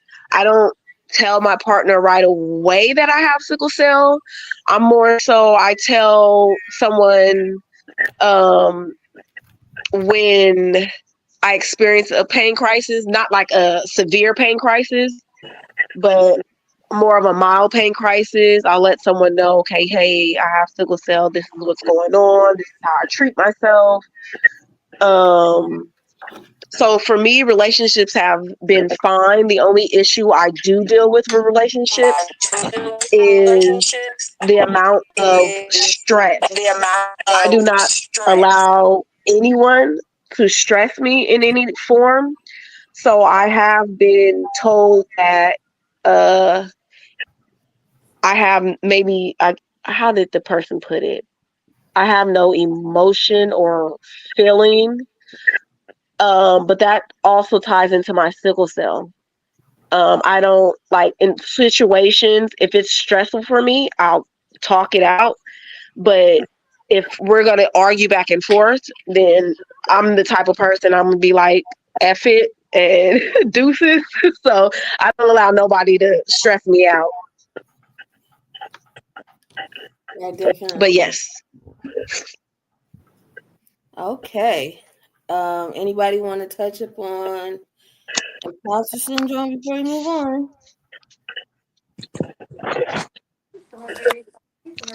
Just one more thing, I guess, really quickly. I know, just like I know, um, Aisha, you were saying that you're just realistic sometimes, and I agree. Like as sickle cell warriors, we do have to be realistic about like our limitations when we have them. And I know my dad, he can be notorious for being like, if you just push, then I know you can make it. And I'd be like, bruh, like if you don't know, like you don't know how many times like I am pushing it to the brink just to do this, just to do that. And if I'm Yeah. saying I don't have it, then trust when I say I don't have it. And I think, and like D'Angelo said, like we'll lose jobs and we'll lose relationships, and we've lost so much because of the illness that it does create like this inherent like PTSD about, well, what do I stand to lose in the future? What could I lose in the future by being vocal about this? What could I lose by putting myself out there on this stage? What could I lose by putting myself in this job space with sickle cell disease? And then it keeps us from actually trying, from actually succeeding, from stepping into these spaces where we could thrive, where we could be successful, where we could add a lot of light to, this illness. Like I think about like I got super duper scared when I got offered this most recent job. And I'm like, yo, I'm gonna be a sickle cell warrior over the entire Los Angeles region, the largest, second largest market in the nation, and I gotta perform. Like I gotta show up now. And I'm like, but I still got sickle cell. But what I can do in that role for sickle cell patients, for sickle cell warriors, is so much bigger than my fear that it's like I can't not do it. I can't not step into that space. And I think as warriors, sometimes we have to check that realism when it's starting to turn into pessimism, and say, you know what? Maybe I should just push a little bit. Maybe I can do these things. Maybe I can thrive instead of just surviving. And I know when I've allowed myself to step into spaces, even when I've been scared, even when I've been afraid of failing, even when I've been afraid of getting sick, that while sometimes I might have gotten sick, I might have failed, I might not have put forth the best that I knew I could do, I still chose to show up. And a lot of time, and for me, that has given me more confidence to step into more spaces, more confidence to step into bigger spaces. And I think as warriors, we have to give ourselves that same grace and that same space to allow ourselves to see what we can do when we allow ourselves to, in spite of the pain, in spite of the drugs, in spite of the trauma, in spite of the PTSD. So I just wanted to just throw that out there real quick. I totally agree with you, Dorian, because it's so funny. I was talking to Nyla, I think it was yesterday, and she was saying, like, she was having a conversation with her teacher about failure. And she was like, Mom, there's no such thing as failure, right? You're failing forward as long as you're trying. You go into the next, you're able to keep going. You learn a lesson from that failure, then that's not a failure. And like for her to know that she got that from me, that she understands that at such a young age, Like I feel like that made me feel so amazing because that's the truth, especially but as sickle cell patient advocates, we do have those opportunities. Sometimes we're able to step fully into those roles and do amazing and outstanding and more than we could have ever dreamed of thought thinking what we could have performed at. But then there are times when we fail forward, meaning we have to take the lesson and keep going regardless. But the key thing in that is failing forward is to keep going, is to not stop just because it gets a little hard, or to not stop because, like Angela said, it's a lot of resetting. You go to the hospital, you get out, go to the hospital, or you get sick and you get better. So you have to reset. And sometimes it does become overwhelming. And you feel like, oh, well, I can't do it because I'm just going to get sick again. But I feel like that's the beauty in it. And there's a lesson in every single time. And it's an opportunity in it. So, I feel like as adult warriors, being that we have to pay bills, there's a lot of fear in like going for a job we want and losing whatever foundation we have. Like, okay, I get Social Security. And I know there's a part of my brain that's like, oh, Aisha, if you was able to find a job that you could do, and then you went and you actually got the job, but you was only able to do the job for a month, but then Social Security is gonna be like, oh, you made X amount of money for a month, so we're not giving you a check. And then that fear comes in, okay, how am I gonna eat? How am I gonna pay my bills? So I feel like that aspect alone will give us warriors a lot of fear. Yeah, I agree with I that. completely agree. I completely agree. Yeah, all my jobs, I'm a preschool teacher, but all my jobs are underneath the table for that exact reason. Um, I don't know what you like doing, but if you could hopefully maybe find a job, someone that's willing to pay you underneath the table, so you don't have to report it until maybe the government or some type of program. That's what my photography's for. Okay. Mine is mine is more medical. So I was talking to Hertz Nazir, the great late artist, sickle cell in the sickle cell community.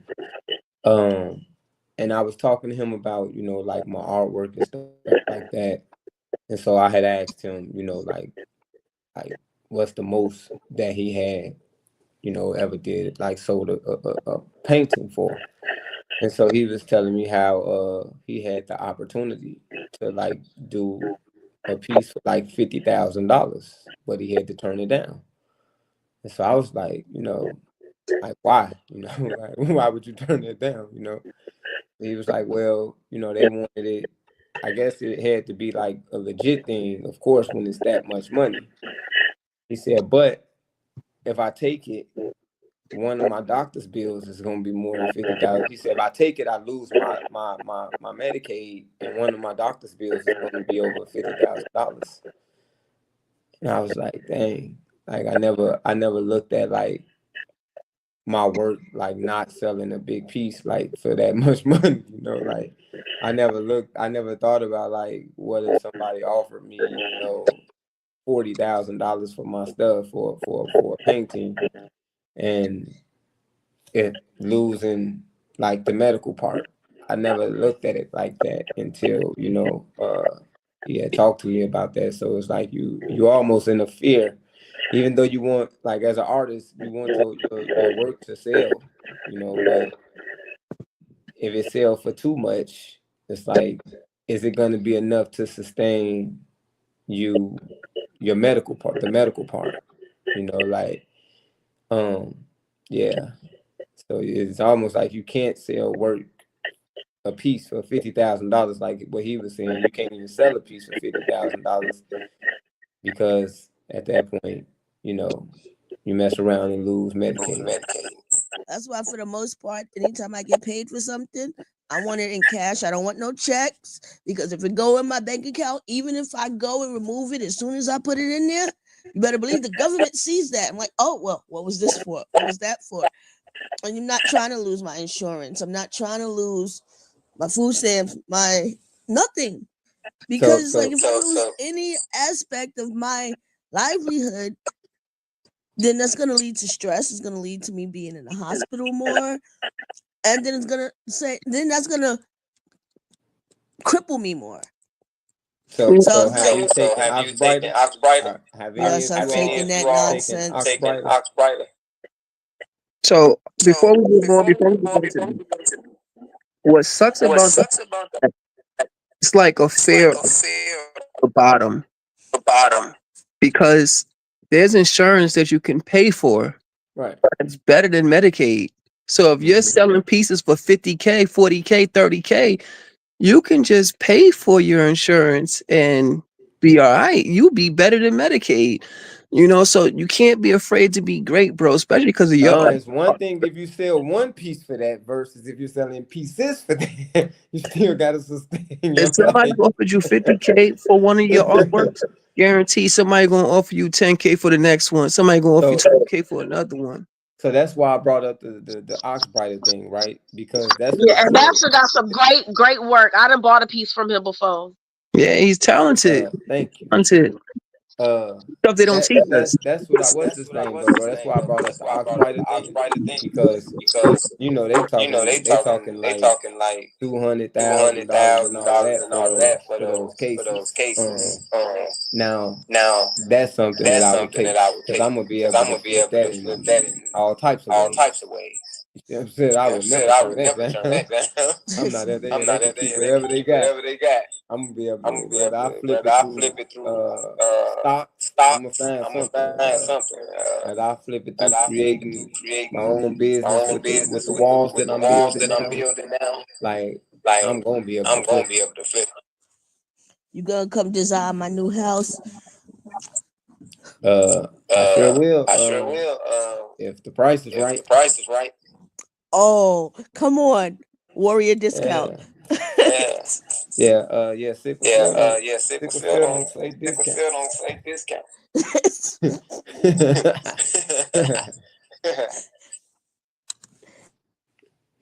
What about that, y'all? As far as what you all do, have you all had a lot of people within the community believe that you're supposed to do something for them in the name of sickle cell?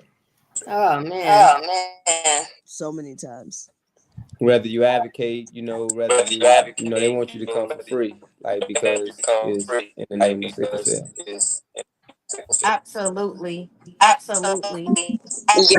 People think that I'm at their disposal whenever they need, not forgetting that I have my own responsibilities, I have my own life, and whatever I offer you is what you can, take a hold of. But other than that, Yeah, treat me just like you would treat anybody else. Like, I just don't know. But I'm reaping what I sow. So I'm starting to have better friendships, not people that have expectations to just yeah, receive and not pour into me also. yeah. Uh, I really, really enjoy like giving like pictures away. I really enjoy like drawing pictures of people and just giving it to like people with sickle cell, or someone who has passed. Like I've done a couple of pieces, like actually a lot of pieces, and I just don't talk about it like all the time or nothing, but like I've done a lot of pieces of people where I would go in a group or something and just tell them to tell me their story, like and put a picture of like their child up. I might do kids one day, I might do elders another day, where I'm just saying put it up and put your story. And then I would always say that I'm only gonna do one paint one drawing, but I end up doing like 3 or 4 of them because I read all of the stories. If it's 100 of them, I'm gonna read them all because I just like to know, you know. And so I think that that's my give back without a person saying, like, allow, like what you just said, allow me to offer you what I want to give you. You know what I mean? Like, and then especially if you ain't never shopped with me before, what I look like giving it to you the first time. Like, no, no, Exactly. nah, I'll give you the discount the second time is what I'm gonna do. So that moves us to our next question. Do you feel supported in your advocacy efforts by the community as a whole? Say it again. Do you feel supported in your advocacy efforts by the community as a whole? Well, Lena go. She need to come back for this answer. There she go. I don't feel supported because I feel threatened by Lena. You know, I I'm I hurt. get a lot of requests from people. They saying that if we need this, we need that in the community. But the second I'm doing actually what the people need, they literally don't show up. And I know it's circumstantial. I know we get sick sometimes, but that kind of puts a damper in me because I've been doing support groups. I've been having events like bowling alley events where people can just show up for free, like for free, come and eat, drink, food, free food, everything, and having community gatherings. But like literally nobody shows up. And I'm partnered with Children's Hospital. I'm partnered with Cayenne Wellness. I'm partnered with and one other organization, and it's just like I just sometimes don't feel all the way supported. And like I said, people don't show up all the time. Like, and I'm trying to work out that kink right now. Like, what am I doing wrong, or what is it that I need to do more of to get people to actually show up to my in person events? They show up online every now and then, but it's just I don't know. You're not doing anything wrong, honey. I was just about to say that you're not doing anything wrong. Yeah. You the only thing I could think of, because I know for some people transportation is an issue. So if there is some way to offer transportation or carpool if somebody lives close by, but you're not doing nothing wrong, girl. You advertise, you make it known. People just need to show up. And Where are that's the you? thing. What's your city and state? I'm in Oakland, California. And do you know your demographics? Yes. Since I run a camp, so I do events for kids. The kids and the parents they show up. That part I don't have a problem with. From ages 7 to 17, the teenagers even show up. But when I do an event for the adults, because that's who I'm listening to the most, the adults and the adolescents, they tend to say they want this, but they're not showing up. So are those adolescents and adults sickle cell patients Yeah, and sickle cell families? patients that They're I've not gonna show literally up. They're not been gonna show up, able. girl. They're not gonna show up. They don't show up when I invite them. Do they be showing up, y'all? No. Listen, they'll show up. It's just like That's positive like thinking. Veronica said, sometimes it's transportation. It's a Um, whole host of Or sometimes problems. It's people a are whole host sick. of reasons, but there's a lot that goes on inside of their minds as well. They have not they're not on this panel. They're thinking, what the heck is imposter syndrome at home? They're thinking to themselves, what are they talking about?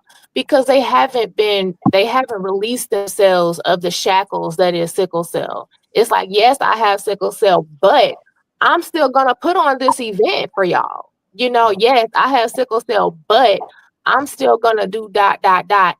And a lot of the vast majority of them have not turned, they haven't flipped that switch inside of their brains. And it's switch. difficult to get there. We are the exceptional ones, and that's why we keep coming here and talking and putting these videos out, is because they need to know that in Oakland, California, they got somewhere to be for free. So y'all need to show up. Right. Yeah. Right. I think the sickle cell community for me is I stopped, Uh-oh, you know. it's an echo. Yeah, I think Shay. I don't know if it's Shay. I don't know who. I hear it, but Give me 1 second. I just need to plug this laptop in before it uh, wasn't charging. but as far like say for instance James, right? Like me and James been seeing each other on here for man about 10, 15 years, you know. Um, and I used to act a lot. I be a problem some, and then some I used to do some good work too.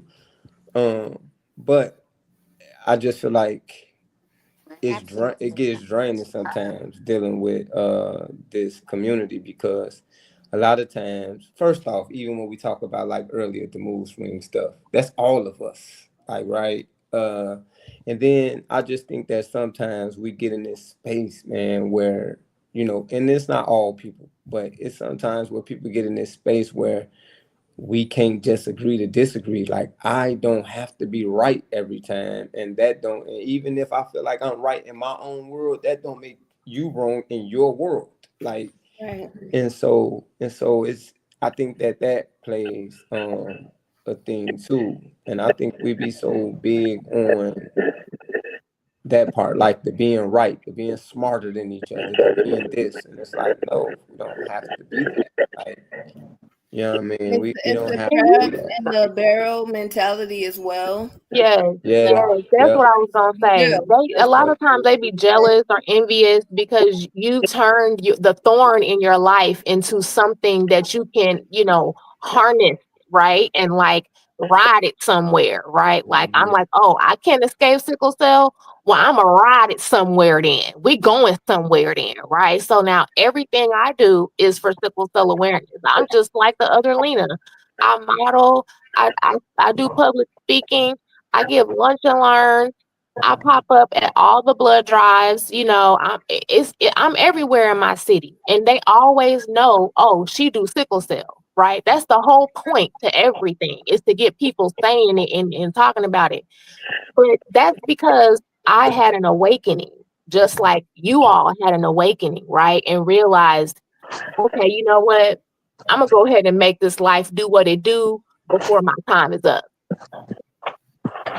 It's not that easy for some people, and they really yeah. want what you have. They want the tenacity, they want the courage, they wish they had it, but not everybody is cut out for the same type of lifestyle. I mean, look at how varied we are. And look, honestly, for me, and I don't know, but the men in this community, I just feel like it's horrible.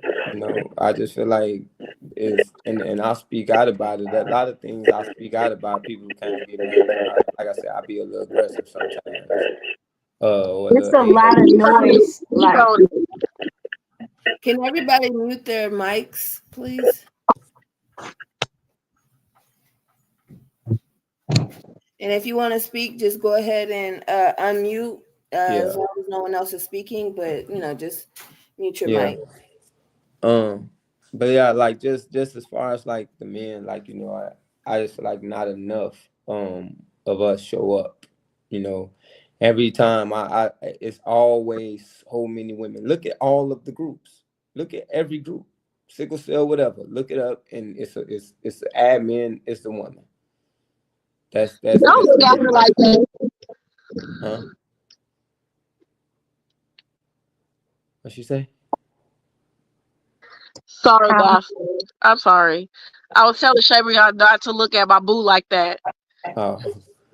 But yeah, I just think that the men, like it's not. I haven't seen too many men group in years. I haven't seen too many of them pop up. It's always like I said, ran by a female, and it's like men barely even like these. When I be talking to Shay, I be like, listen, get Dorian, get this person, need you get this person. No We've been trying lie, to the true story. Like we've been working he on James for literally was about two like, years. "Listen, I don't want to be outnumbered. Okay, Yeah, can I please have some men on this panel? And I was like, I yeah, got for you, I sure. got you. For sure. When you told me you had James coming on here, I was like, for real? I'm like, oh, that's what's up, because I know he always speak out. Man, I was Now like, we man, ended he's up speaking out with outnumbering the us women, now. I think, or is it even? Huh? I said, did we end up outnumbering the women, or is it even? Nah, they still got us. Uh, Yeah, I think you they got us became. still by like one. Hey, If Master, you, can I add to something you said yes, sir. about the men in this group, men in the sickle cell community? I feel like the problem is that I can't say it in no other way but blunt. There's a different caliber of men. So when you sit there and you have this caliber of men talking to this caliber of men, it's always going to be some bickering about that caliber of men. So when we sit there and we try to extend the hand and pull them like, hey, come with us, like this is what we need to do. All they're gonna do is sit there and point fingers and talk about what they think you are. Oh, you think you this and you think you that and blah blah blah blah blah.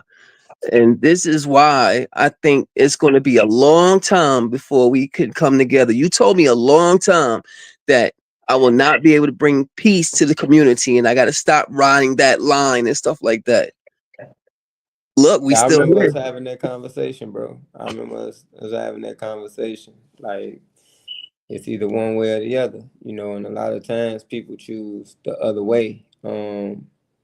But they'll rather make, and I'm guilty of what I'm finna say, because when I stopped talking, it's like I was looking too much at everybody who wasn't willing versus holding on to the people who was. And I think that that's a thing. We'll rather, when you ask somebody, You do they can't pull want to everybody up with you. well, I'm saying, when you ask them, that's yours. That's yours. That's with the echo, by the way. But when you ask people, like, do you want to advocate? Like, or it's like people would give you 15 reasons why they shouldn't instead of the one reason why they should. Because the one reason why they should is really, what should matter. I mean, you just never know who you might affect. You know what I mean? You never know who you might affect just by your words. Like, so, yeah, I get sick and My tired of bad. this community sometimes. I do. No, I was just saying that I think it still just goes back to what Lena was saying about that switch that flips in your, lifestyle. I think all of us here, I don't want to speak for anybody else, but I want to speak for myself when I say I went through a reawakening. I went through a quarter life crisis where I was 25 years old and I realized this is not how I want to live my life. I don't want to just, survive. I want to thrive. I want to show my daughter something she could be proud of. I want to give her a legacy. That's what this entire panel is about, is, building those bricks in those relationships and getting people to understand. And sometimes it's just inspiring others, because there are people that I was inspired by initially that I'm still inspired by. I'm still inspired by all of you here today that, keeps me going in the times that I do feel like, okay, well, maybe I can't, or, I'm sick. It doesn't really like hit a person until they realize I am not a victim. Once you get out of that victim mentality, because so long, you're being so used to being sickle cell's victim. Cause I ain't gonna lie, sickle cell be dogging us, okay? It be on the ground, just. However, I'm gonna get back up and I'm gonna swing. That's how I feel, and that's just how I live my life. And not a lot of people, unfortunately, have hit that stage. And it's not to say that they won't, it's just to say that they're just probably not there yet. So, do I feel the support in the community? No, I feel like all of us are so dope. A lot of us do social media, right? One of our main forms of advocacy is social media. However, The only time you get the most attention, the most shares, if if it's something negative or something that's not in the best light when it comes to sickle cell versus all of us here has some amazing, content, some very truly inspirational content. I'm inspired just by watching all of you. So I can imagine how someone who may not be, doing much in the advocacy world and want to feel inspired. So it's like when you have those times, yes, you have those people who everybody's watching, but nobody is truly supporting you by sharing your content, by liking and commenting, and just to let you know, oh my gosh, I see you and thank you for what you're doing.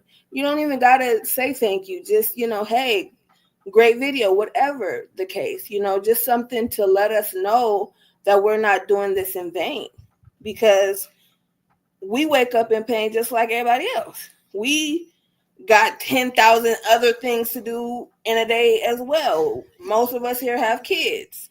We all have responsibilities to other people, to other things, but we still maintain our focus in advocacy and showing that we need to have that education. We need to have that unity. When I first came in this community, that was my whole goal. This right here is to bring warriors together and create some sort of impact. Show that it is not just, oh, we sick, we sick, we sick, we in the hospital, we sick, we sick, we sick. No, we are so much more than that. And I want everybody to see that and to be inspired by that so that they can get up and flip that switch. And maybe they'll be on the next in their own panel that we can support. Um, I want to jump in and be like, as far as support from the community, I don't feel there's any. And my reason for that is sickles. I feel like a lot of sickle cell patients say a lot.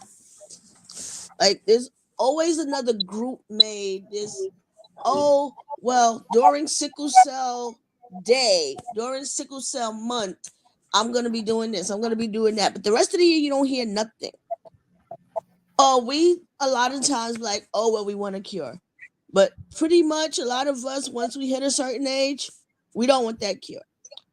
But I don't feel support in sickle cell community because I feel like there's a lot of competition, or there's a lot of points and fingers. There's a lot of judgment. Like there was a point in my life when I felt like, oh well, forget the outside world, they'll never understand me. But my sickle cell family, they should understand me. And sometimes sickle cell patients, they're the worst people you can go to for an issue. Like I know, like growing, there was a time when I was a kid, growing up as a kid. I grew up with a group of girls. We met at camp, about the same age, up until we were teenagers. Around the time everybody started, you know, traveling on their own. At that time, I was in a wheelchair or whatever. I couldn't do it. When I got left back, oh, you got left back? Why? You wasn't doing this right. You not doing right. That's why I don't do support groups, because it's always, oh, who's sicker than who, or well, I'm sicker than you. You've been through. You had 5 surgeries. Well, I had 20, and there shouldn't be that competition between us. It's the fact that, okay, you're sick, I'm sick. We always complain about the doctors and nurses treating us as a whole, but we do it to ourselves as well. Okay, so next is what would you do differently to fix the lack of support in the community? So I want to just jump in and say in response to that that I definitely hear what you're saying, because there has been a lot of that. When I first got to the sickle cell community online, first of all, I didn't even know that it existed, because you kind of have to hunt for the groups, right? You have to know your way around social media first and then be able to find the groups. And so several years ago, that was new to me because I wasn't online. I was at home in a hidey hole feeling sorry for myself. Okay.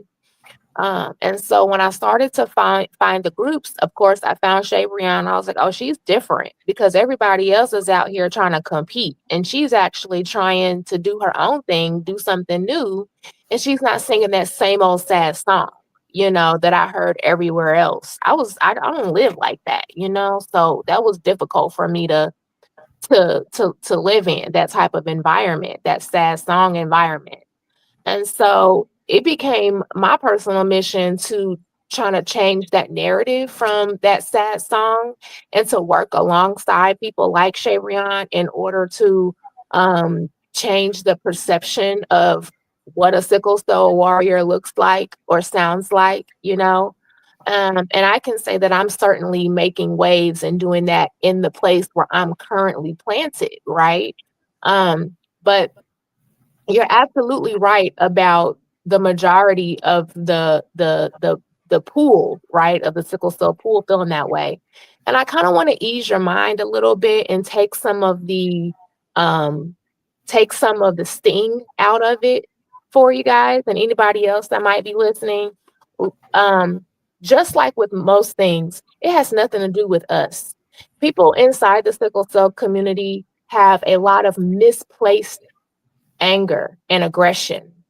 It's actually that we're tired of being misunderstood and overlooked and ignored by society as a whole, as well as the medical community and research field as a whole. And then, of course, when it comes to funding, right, especially when you juxtapose our statistics against cystic fibrosis statistics, those things become infuriating when you find out that nobody cares about sickle cell.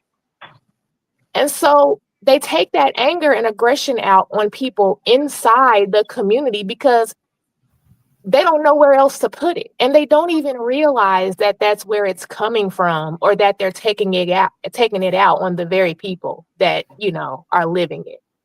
And so I want to free you guys of that. It's not your problem. Please ignore those people. If you can't help them, please ignore them for your own safety and for your own health because stress kills. We've already established that. I want to touch on that. I'm kind of new to being an advocate for sickle cell. I kind of got into this because I really care a lot about being fit and healthy, being that I got into fitness.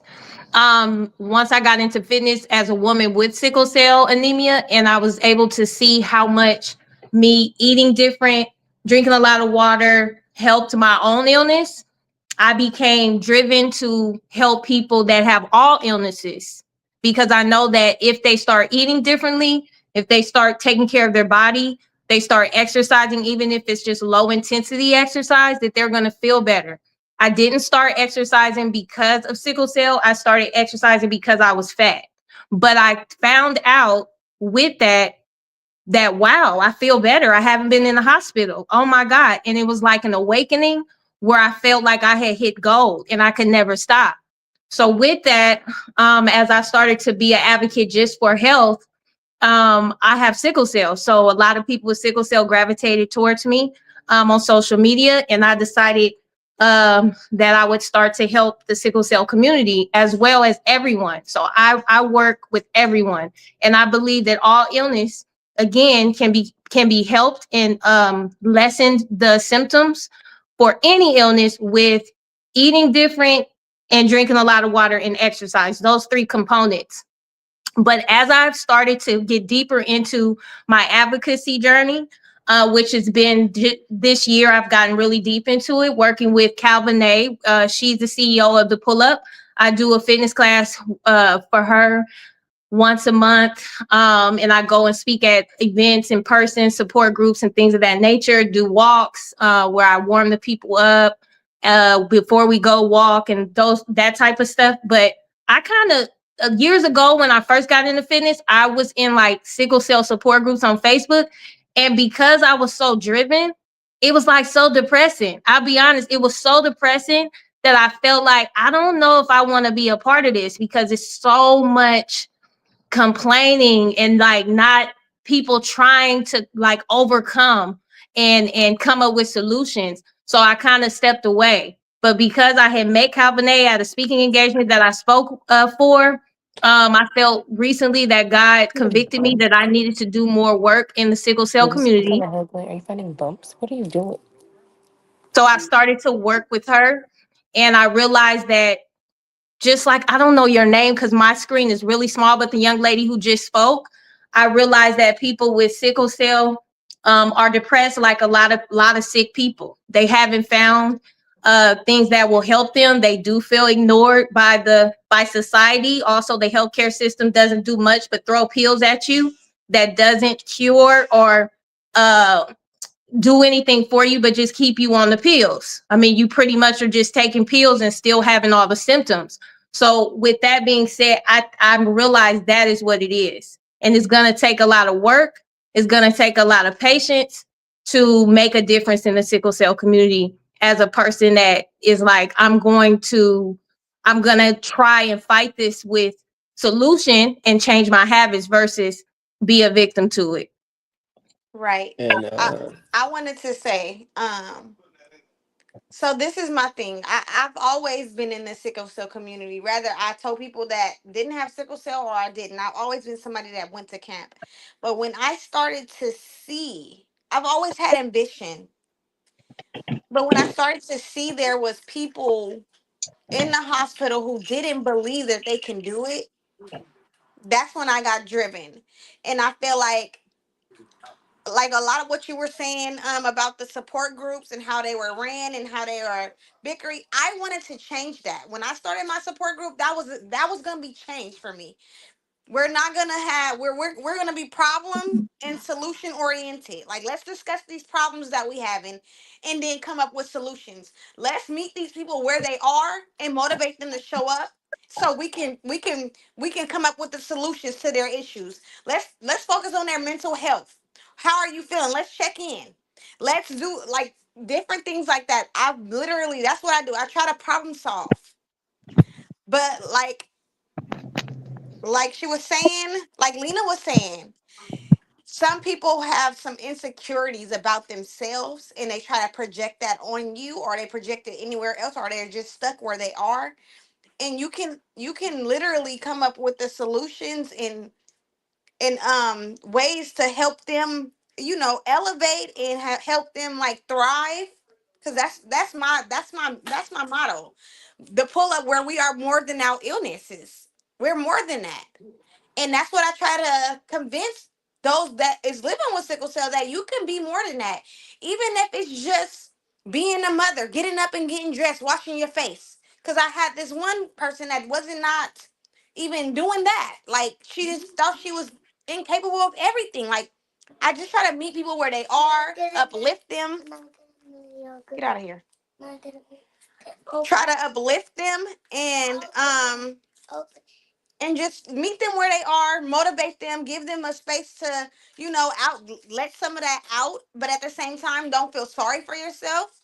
I try to be as real as possible, but at the same time, I'm not gonna I'm not gonna put you down for anything. Like, and I have rules around that. Like, when you enter the pull up, we introduce the pull up, what the rules and regulations is. But it's been so hard because, like you guys said, it's depressing, and sometimes I even have to step back and step out so that that energy that it sometimes carries don't jump on me. That Yes, yes, spirit that it carries don't yes, jump on me, and that yes, I'm able to keep going and keep working and keep doing what I'm doing, even if I only reach one person. That's enough for me. 100%. I think Kicked I, out of groups trying to show them a different way. Like literally, I would sit there boy, and show them like, "Hey, look, I've been doing this, I've been doing that. Try this, try that." And literally kicked out of a group because they said I did not understand. And as a warrior, they thought of all people I would understand. And I'm like, I do understand. That's why I'm telling you, try this. Right, but right. I think remember again with you, James, when you was posting, the juicing and stuff, and I was telling you like, what you're doing. Even like my friend Sherelle Johnson, like she posts a lot of different things, but a lot of times people not receptive of it because it doesn't make them a victim. It doesn't Right. like they're not able to. It goes away from that. Then there's my thing within this that's kind of like I want to say discouraging, but I just noticed it's like we don't we want to blame everything on the doctors, the nurses, and it's like, but what about us? Like if I go somewhere, right? Let's say I'm I'm in in a here let's catching the say I'm Holy in a Ghost, let's say Master. let's say I'm in a relationship, right? If I'm in a relationship with somebody, like I be telling women, like, listen, if me and your family get into it, you deal with your like I'm gonna deal with my family, you deal with your family. That way it keeps conflict down. If your family member say something crazy or something, you deal with them. If my family member say, and I think that's how we should be, right? But the thing is, like we want to attack doctors, we want to attack nurses, but we supposed to be talking to each other too. You know what I mean? Like we supposed to be telling each other, to do better. Like we can deal with us because we gonna take it away if they tell us. We gonna take it away if they tell us, you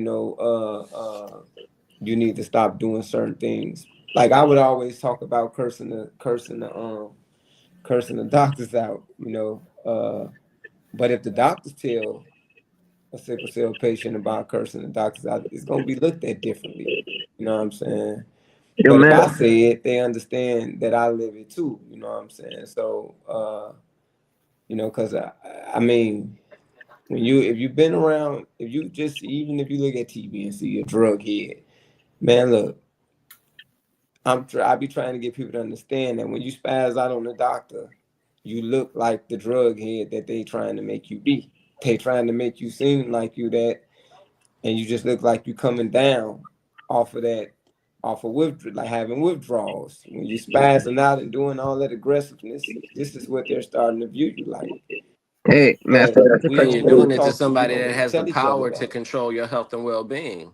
Hold on. I Yeah, just want to say something to Master real quick. What was just saying. Did you see the TikTok I put up where that dude was hanging oh, upside down dude, off the bed? yeah, dude, yeah, That's yep, exactly what you're talking about. Where yeah, you sit there and you try to correct your yep, warriors, like, hey, listen, this is not okay, and you get bashed for it, you get attacked for it. It's yeah, like, no, we should be able to talk to each other and tell each other, like, yeah, hey, this is not right. Just like we're right. loud with the doctors, we got to be loud with each other. But did you see how old girl come in? You see how old girl came up in All there trying to aspects. save him? You see the girl come up in there trying to make it seem like what he was doing was okay. Yeah. It was, like that's weird. Like, no, this is not okay. This man think the hospital bed is the monkey bars. Like he thought he was at the park. Like, and All but right. That's why they see us as the drug addicts now, because we got people in the community that's gonna make us look so bad. But like but we the way can't. I But we see got it, to stop. But we got to stop trying to attack the doctors and let's build internal too. It can't sometimes they just be. deserve it. Listen, I'm not saying they don't deserve it. When I said two. Two, I'm saying I absolutely agree. Doctors be out of pocket, but why don't we ever like we don't ever really hear people speaking about like, do you tell your friends that they deserve it when I they see it from both sides because I'm a nurse and I work in the hospital too. And I've hmm also been the patient on the other side of it too. right, So I definitely understand what you're talking about because I definitely tell people like arguing with somebody or cussing them out or is not going to get you what you want. Not gonna get you But nothing. when you're sitting in that bed and you're offended hmm and certain things are just happening that's out of your control and you happen to act out of your emotions, that's a different story. But so when you're sitting there being a drug seeker, like I tell the doctors, even I advocate for us and I advocate on their behalf too sometimes. I right, tell the doctors, like, hey, You don't understand. You getting all frustrated with the patient, but you literally don't get it that they've been in pain for probably maybe even 2 weeks, maybe even 1 week, and have just Yeah. now just decided to step into this room. You're sitting there telling the patient she can't go to sleep because after she get her pain medication. But what right is that when she finally gets some pain relief and have the chance to go to sleep? You're offending her. But at the same time, I tell patients like, hey, you're not gonna get nothing done by yelling and screaming and talking crazy to the doctors. That's Hmm. not how you go Absolutely. about it. It's other ways to go about things. You can go to the higher ups. You can request a new doctor. You can request a new nurse. When I do go to the when I'm in the hospital, whatever, like I talk to the nurses and stuff. I try to have conversations with them all, like, and sometimes I just talk even when I go to my doctor's appointments, like. But the thing is, you get some of these, you get some nurses that like, okay, she had she's just not getting off her shift, and now when the new person coming in, they go and they say, oh well, the person in room 316, they got sickle cell and they a problem. Well, no, man, like, at that point that particular nurse should have said no, that it was a problem for you, that was your relationship with them. So I do believe that the nurses should check the nurses too. The doctors should check the doctors as well. But I that think doesn't that's, go on. That I know doesn't that, go and that's on. what yeah, yeah, I agree. It don't go on. I agree. Yeah, but you're totally absolutely right. Like we should be able to check ourselves for one, self Yeah, reflection. Like what could have what when you get out of a bad situation from the hospital, what could I have done better? because what you just said, right? You just said, but that doesn't go on, right? But It my doesn't thing, go on but what because I'm I'm saying I'm the is, one that's like in around in my neighborhood. I mean, where I work and everything. mhm, Sometimes I have to be the one that say, "Hey, you're not being reasonable," or you know what? Nurses have preconceptions of sickle cell patients. Yeah. yeah, right. They're like, "Oh, I don't like taking care of a sickle cell patient because they always want their medication on time and this and that." And I'm like, "Okay, but what if you were, put yourself in their shoes, But But that's they what I'm don't." saying. By you saying that that's not done, what I'm saying, we should be doing this internal, and then that way, now we get to go and expect them to kind of expect it from them. We got to kind of want it from them. We get to Right. kind of And talk about it now what I tell the patients to do after you get well and get out of here, come back and let them see you when you well. when you with. Oh yeah, yeah, Let them see you when you well, when you can properly yeah, communicate like who you really That is are in the exactly community. that is the perfect yeah. I advice, and never it's thought about that. exactly what I was gonna say as well. That is something I absolutely recommend. I'm gonna tell you guys, for one, the reason that I say, sometimes you have to leave people where they are or meet them where they at, but leave them there until they ready to leave, is for the same reason that Calvin A just said. My best friend, one of my best friends, is the only sickle cell nurse navigator that we have in our city, and certainly in this hospital network. And she has literally, walked into some of these rooms and come back and told me, Lena, they won't even listen to me. Like like one out of, 10 patients, sickle cell patients, is always just going to not listen to anybody for any reason. She has sickle cell and she's a sickle cell nurse, and she still couldn't break through to them. And I know her. She's very intelligent and she's lived this life. So she knows what she's talking about on both ends. Now, she's exactly right too that they're not back there thinking about, what if I was a black sickle cell patient that didn't have anything, and they ain't thinking about that. They don't want to think about us at all, let alone think about being in our shoes. Like, that's just the majority. So they ain't gonna do that. That's exactly why you're right, Master. We have to take care of it in house by saying, hey, you guys, please try to be a good patient. I look at myself, I try to be a good patient because I am the captain of Team Lena. Let's all get together and save Yeah, Lena's life. Okay. I'm the captain of that team. yeah, Then my hematologist, then my primary care physician, and then all them other people I gotta go see. yeah, They're on my team. But see, it took me a while to get to that notion. yeah, Prior to, in my old life, I was a victim. If I you the was a leader, fool. where are you leading them to? You know, if I'm abusing myself, where am I leading my doctors to? Right. The I same used to cuss abuse. them nurses out so bad when I was younger. Yeah.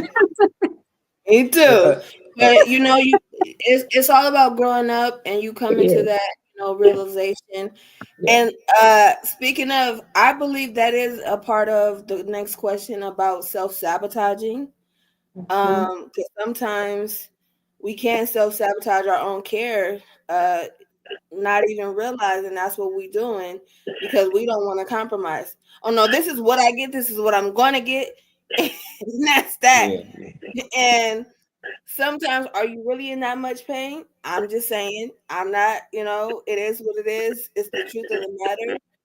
And sometimes, like, I'm offered half of my dose, and I'll be like, that's half, but I'll go for the half first. And if it doesn't work, then we have to revisit this conversation.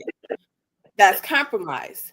Some people are not Some even people are willing not to, even willing like, to like do that. do that. So, have It you depends on how all much pain you in, though. dealt with Dealt with. Yeah, answer that question. self I just want sabotage? to tell everybody bye. I have to go. Okay, go ahead. All right, bye everybody. Prior to answering that, I just Bye. want to say Bye. before we get to that question, another thing with this with the discouraging is like if it's so let's say if you say you got your group or your page you're trying to be a content creator. If it's 200,000 of us, right, you should at least have 50,000 followers. Like it don't take much for us. Like we should be all following each other. We should all be monetized. There's no way that none of us should be not that. Like if somebody is what's AR Profit, he should be at least a gold artist. You know what I'm saying? A gold rap artist. Like he speaks about he rap about sickle cell. It's too many of us. It's so many of us that he should at least have 100,000 sold. But it's like the support for each other. You know, like, and if somebody don't got the money, I get that. But again, a content creator, if a person a content creator, both Lenas, they model, like they should have a page that's ridiculous with just all us. Like, because it don't take nothing to push the follow button. It don't take much to comment on something. I'll comment something negative just because I know that that's what's gonna get people start to comment more. So I go on people's stuff and I comment something negative sometimes just to get traction. Cause I know that's what people want to talk. That's what they don't. They're not gonna look at the positive stuff. But like we should be following each other. We should be like it should be no reason that your groups and things of that nature are not like off the charts. If there's people in the town and they trying to get their fitness in check, there should be no reason that they shouldn't be with Miss Masters. It should be no reason. It's no reason for it. But we Is don't your support name each other. Masters too? That's my first name though. Oh, your first name is Master. Yes, ma'am. Oh, you one upped me then. But yeah, like it's just so many things that like we uh don't do for each other, and it's just kind of sickening in a sense. Like I say, it don't take nothing to push a button. It don't take nothing. If you got a YouTube page, if it's 100,000 sickle cell patients, you should have 100,000 followers. So I like to piggyback off of that. I find people with sickle cell, like I don't service a lot of people with sickle cell. I have had some sickle cell clients, but I don't service a lot of people with sickle cell. And I think it's because pretty much because of the reason that I didn't think my sickle cell would get better from working out. Like if someone would have even told me that, which the doctors didn't, okay, but if they would have said you can eat healthier, have less pain, have less hospitalizations, I wouldn't have believed it because all my life I was told Yeah, don't play too hard at recess. You can't do any sports. It's gonna make you have a crisis. Like I was programmed to think that that was true, so therefore I didn't. I kind of was tricked into knowing that it would help my sickle cell if I was healthier, if I put better, things into my body, if I moved my body. But I was shocked. It was like I was so shocked that I felt better. I didn't even realize I hadn't been in the hospital. It just hit me one day like, wow, it's been like 7 months. I haven't even been in the emergency room, and I was getting hospitalized very frequently. So I think they just don't believe it. It's just they've been programmed just like I Shay, was. Shay was just telling me about you a few days ago, actually, because I was telling her about me working out, and I'm not ever gonna be swole. I've been skinny my whole life, but I want to get my big No, booty yes, out. you can. Well, I don't want to though. I don't even have a desire to have a little head with big old shoulders. Okay, but you gotta You gotta identify identify what swole what is swole to you. is. I just meant I just meant you you could could be be a you could bigger be a man. bigger man. Yeah. I just want to tone up a lot. I want to tone up. It don't take me long when I get started. Would you like Would to you gain like to weight? gain weight? Like the Like scale to the say scale to more? say more? I just so I be between 140 and 150. I just want to stay around the 150 mark. Mm-hmm. That's the tough part, is to staying around the 150. I mean, to the point where I was giving stuff to like boost my appetite, like, because Mm-hmm. it always come down to like 135, go back up to 145, come down to 140. I stay around 140, 145. That's my Okay. norm. But again, I really just want to tone up a lot, you know what I mean, without lifting a bunch of heavy weights. Where are the Where places are the you places want to you be want? strong? Um, just like upper body, really my arms, my chest, my shoulders, really. That's it. But I mean, I have a family member. He go hard, but like sometimes I gotta watch going with him, because so I was told about like blood clots, right? So I was told, like, don't lift no more than like 50. And it was a few times that we went, and he would try to almost trick me into lifting what my doctor said don't do. So I ain't like that. You know what I mean? Uh, so I kind of stopped going. But I give him a try every now and then to make sure. But like Yes, it's right now my wrist, working with people that but once I find out whatever going on with my wrist Friday, I definitely plan on starting to go back off, because it don't take a long time for me to, like, for my body to start showing change. I don't have much body fat. I want to lose my belly. I've been all belly since I was 3. since you see. That I just want to lose the belly. That, and I would like to, like, in the last year and a half, my weight has just been going up out of nowhere and don't understand why. I feel I'm eating healthy. I've always drunk a lot of water. Like, I drink a gallon of water a day. So I know that can't be the issue, but it's like, okay, why am I all of a sudden gaining weight? Somebody told me, oh, well, that's just growing. That's just because you're aging. I'm like, I'm aging, but I shouldn't have all of a sudden put on 20 pounds in the last year and a half. Like, since I was 15, I wore the same size pants up until like a year ago. And for Wow. to go from being a size 0 for like 20 years and then all of a sudden wearing 4s and 6s, like, mentally is driving me nuts. And I'm like, I know I've tried to work out before. Like, when I was a kid, of course, I played sports or whatever, ran around with my brothers. But I remember there was one time I tried to work out. I did 5 crunches, ended up in the hospital. There's another time I did like 2 squats, ended up in the hospital. So I was like, okay, it feels like it's impossible. It's not Hmm. like I'm going into the gym and doing 1,000 sit-ups and then running on a treadmill. Like, I felt like I was taking it like really slow, and still ended up in the hospital the same night. So can I ask you a question? Why am I echoing? That's Alicia page. That's Aisha when hers. Aisha page, I mean, yeah. Go Okay. ahead. Um, The young lady who was just speaking, I'm sorry, it's everything is so small on my phone. I cannot read the names. What's your name? I'm Aisha. Aisha.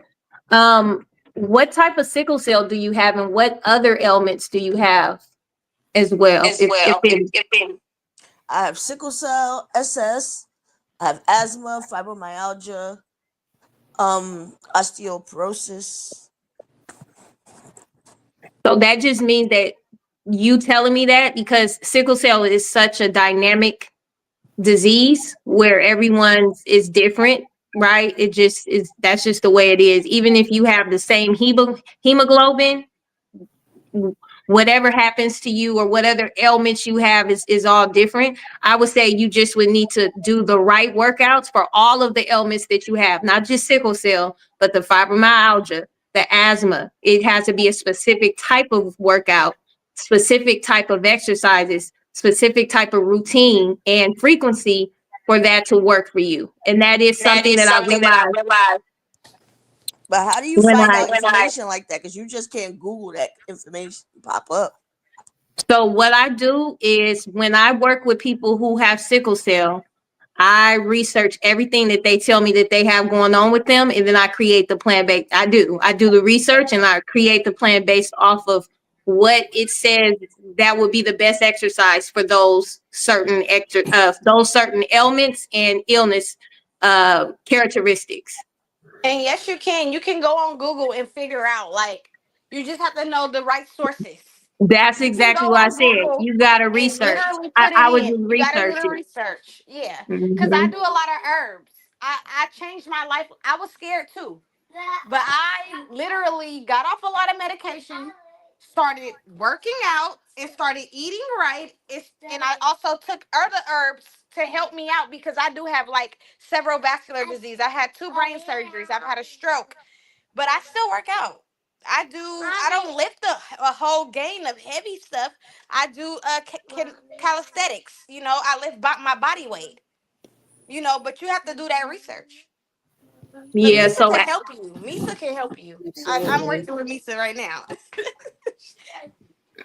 yeah, and she's one thing about Calvin. She is really hungry for growth and change. So she's not a hard person to work with, because like if I tell her something, she just be like, "Okay, you're right.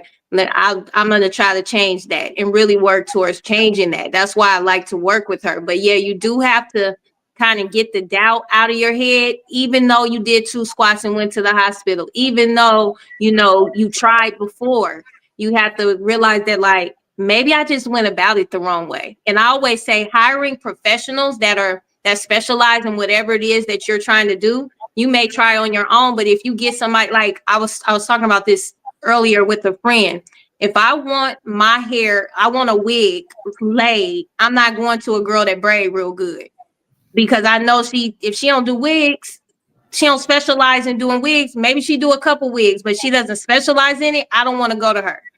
I'll go to her for the things she's good at. So it's sometimes you just gotta find people that that specialize in what you want done, and be willing to work with them and try what they're telling you to do. Trust it, because their specialty is what you're looking for. So I definitely treat sickle, because I made a sickle cell program, but the way that the sickle cell program works, I thought at first like maybe I could make it just a cookie cutter thing. But to be honest, it didn't work out that way. It's more of a custom thing. So everybody that I work with, I have to know what's going on with you, research it, and then apply that to how I create your program, what you're going to eat, all of that. Because it's a certain way you can eat that can help your fibromyalgia, Yeah.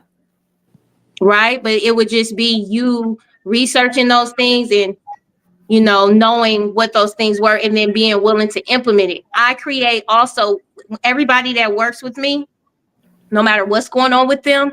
I have them do like I have accountability groups where I'm working with them throughout the day and having them send me what they're eating, and kind of coaching them along with eating, because eating is very big. Drinking a lot of water, which you already do, but then also what you're putting into your body or what you're not putting into your body makes so much difference. So much difference. You'll be amazed. Absolutely. I totally fully agree with everything you're saying. And all on, growth and being in tune with yourself and shattering self doubt, because that is something that's like you have to do if you're going to grow. And you know what they say, anything that doesn't grow dies. So Mhm. you got to keep growing, whether you want to or not, whether you believe you can or not. It's all about the forward movement. And again, even if you fail, Absolutely. like I said earlier, even if you fail forward. There is no failure. There's a lesson in what you did versus what works versus what could work for you later. You never know. I know you all have been here for a considerable amount of time, and I appreciate y'all for hanging in there with me. Thank you so much. Um, with that being said, I know we didn't get through all the questions, so I want to ask one last question, and then maybe we'll just have to have a part two to this Yeah, let's conversation. do that. Yeah, let's do a part two and uh get it back together again, and maybe we'll have the same people, maybe we'll have a different lineup a little bit, shake it up a little bit, but we'll bring it back for the rest of the questions. But my last question, hold on, I gotta find it. I keep losing it. All right.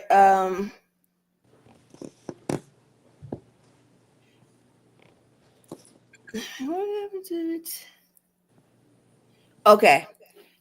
Do you feel that you have met your right fit of people to help support your advocacy efforts? I'll start. I I'll have start. I have. meeting you, Oh, Yeah. meeting you. I believe the people who I work with, um, that I advocate with, like I call you guys my business partners because that's really what it is. Um, I feel like God sent me to work with you guys. And that's why I show up. And that's why I try with all the other things, running the gym and being an online trainer and being a fitness model and all of that, to show up and to really give as much as I can. And so it's important to me that I honor my calling. And I believe I was called to the relationships with the people that I work with, which is you and Calvin A and all the other things that I've done. So yeah, that's pretty much my input. okay. Anybody I else? want to Anybody just else? I chime want to in just on chime that. in on that. Um, I feel like I'm meeting the people, and I feel like it's a never ending thing. I feel like, first of all, I feel like God gonna send me the people that need to develop my to develop for my development, for me to learn, and for to help my group grow. And that has literally happened because at first it was just me, but God's been sending me people, and I feel like everybody I meet, I'm going to connect with them and see if they qualify to be a part of my team. And so, yes, I have made the right connections, and I feel like I'm still making connections and I'm still growing because it's a never ending process. Absolutely. Anyone else want to answer before I give my Mm. 2 cents? Yeah, I met a lot of people. But I Like, mean, but one that I stands mean, out the one of most the is fans out the most. the Jay Thomas, the one who passed away. He taught me a lot, like a lot. Um, when my daughter would be in the hospital, it was like he knew. He'd be able to tell me what if they say this, if they come back and say this, then it's gonna be this.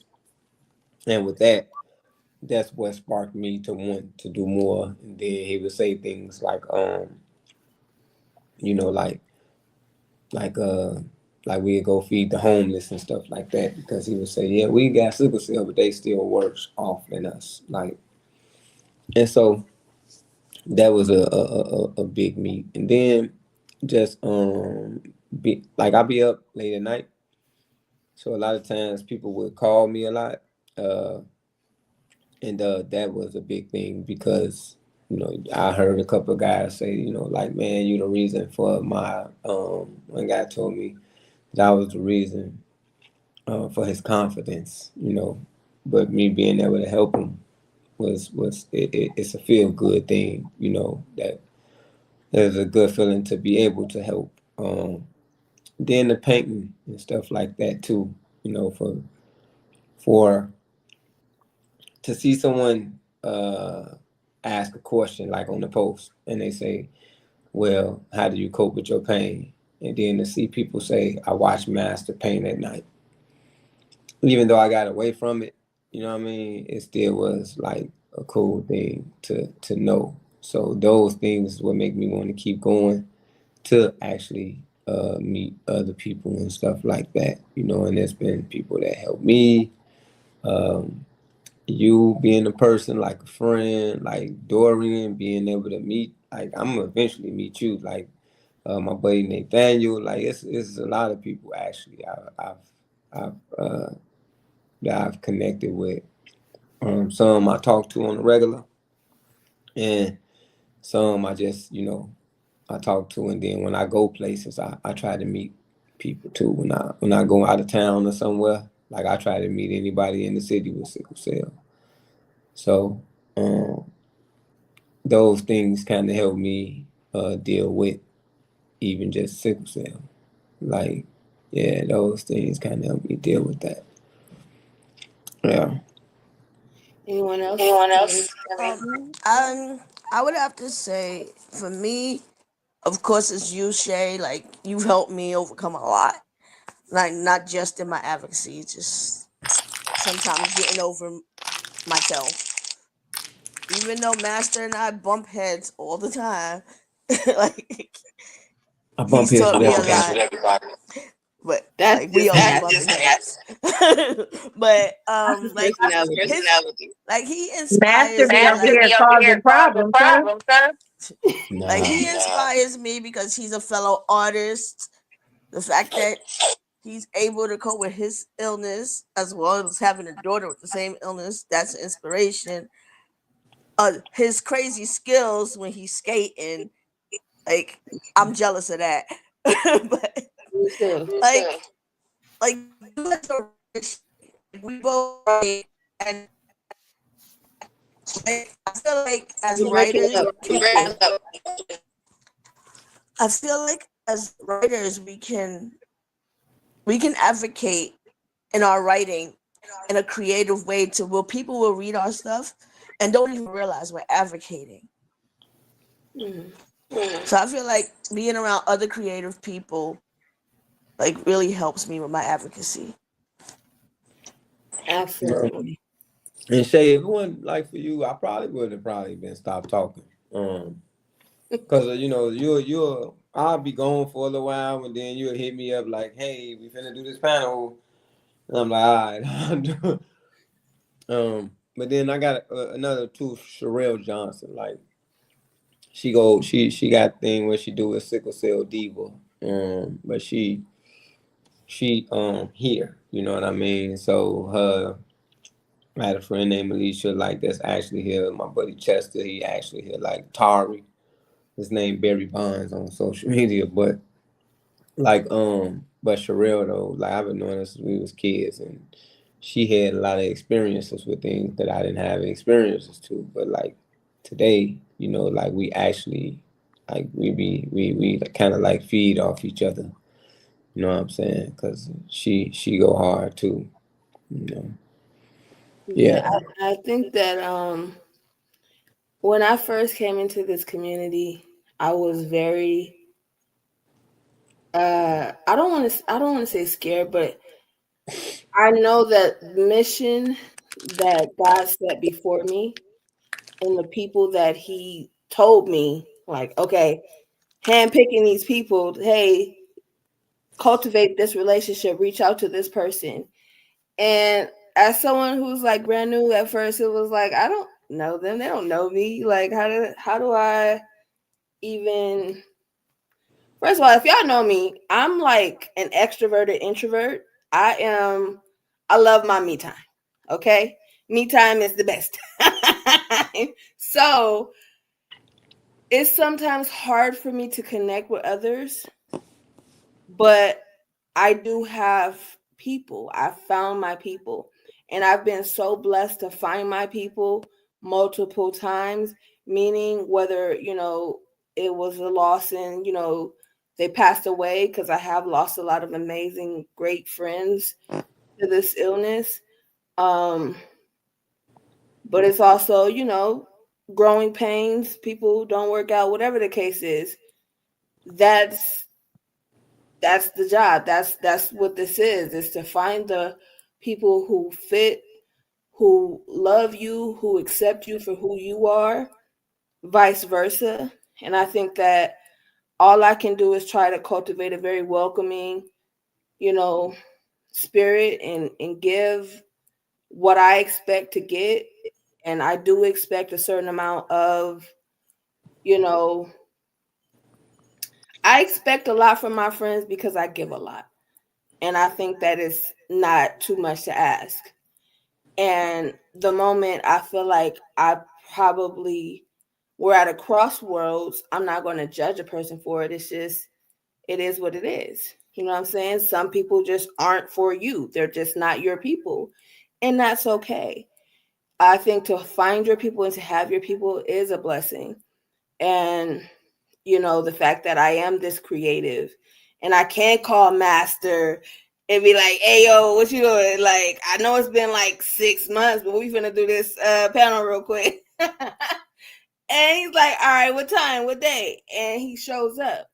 And I'm grateful that I have people in my circle that show up, when I ask, because I tried my best to give that in return. And I just think that it's an amazing feeling when you have people who trust the vision, who trust where you want to go in your life, can help build their life and their advocacy and what they want to do to their extent. You know what I'm saying? I think that that is a brilliant and beautiful thing. And for those of you who haven't found your people, it don't mean that you can't, and who's to say, like I said, I am everything. When I say that, I mean, when a person comes to me and say, oh, Shay Brianne, I hear so much great things about you. This person sings your praises. They think you're the best person in the world. You're so nice. You're so sweet, kind, whatever. Believe them.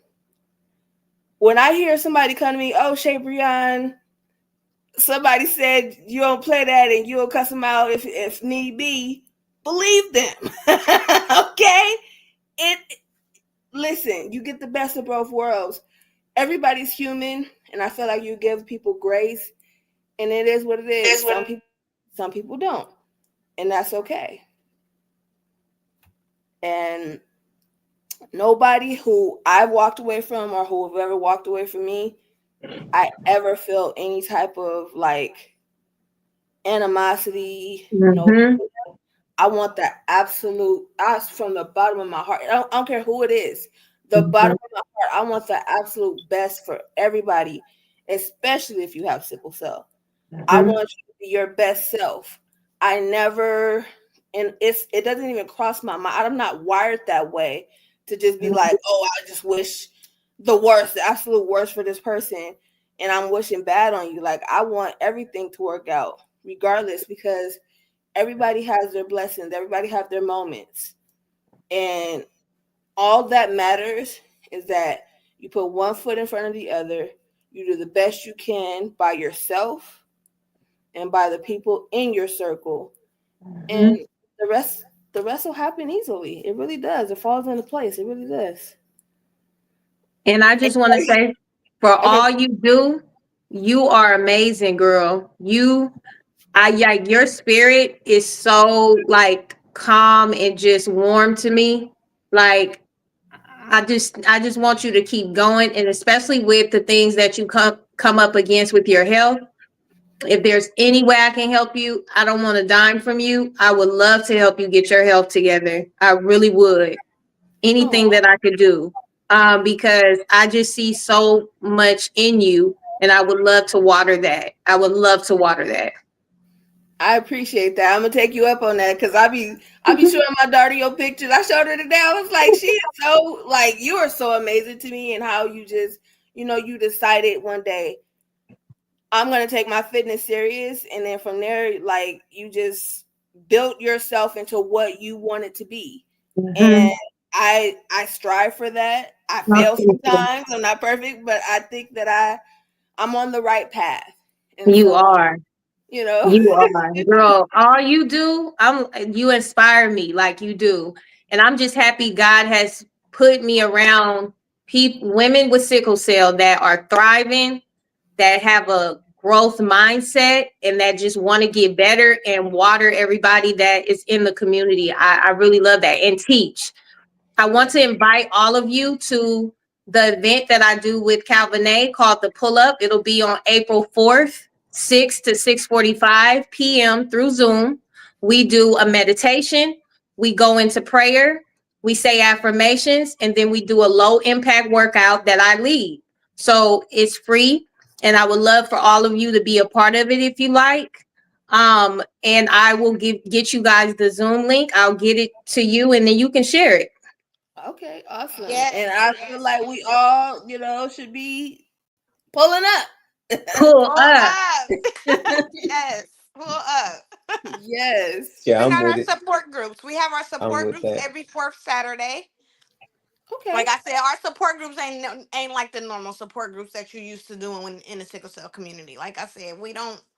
It's totally different from what the support groups are, and that's every fourth Saturday of each month. And then Misa comes and do pull up fitness like Okay. the first. I want to say the first week of each month. It's within the first week. Yes. Okay. So I just have a question. So for your support group, is there an age limit or age So range? it's adolescent to adult. Okay. Okay. I The I do majority have of the a population that show up to the support group are in their like 25 to 40s. okay. 25 to 40s, 50s. Oh, older. That's the most people that show up. Yeah. No, Probably I the just youngest is asked. I 25. asked because I have a kid support group, virtual support group that my daughter has been begging me to start back because I haven't done it for a while, and I thought I was gonna get away with being like, "Oh, you could just join that one," but no. Okay, I got it. I can I recommend gotta some bring kids to mine your back. support Okay. group. I could definitely recommend some kids to your support group if you start it back up because, like I said, I run the camp. Okay. And the Yeah. camp is from ages 7 to 17. I'm going. You know what? So April is going to be the first official. I said it here. Uh, Reintroduction to the Village Kids support group. Period. All right, did it. So Yeah, there now you go. no backseat. I said it in public. And it is so. And it is so. Yes. Okay. Anybody have any last words before we end? Before I we just get want out you of here? guys to know whatever you're doing in Mommy, advocacy, you're going to where's have your to laptop? push it like it's your baby, like it's your child.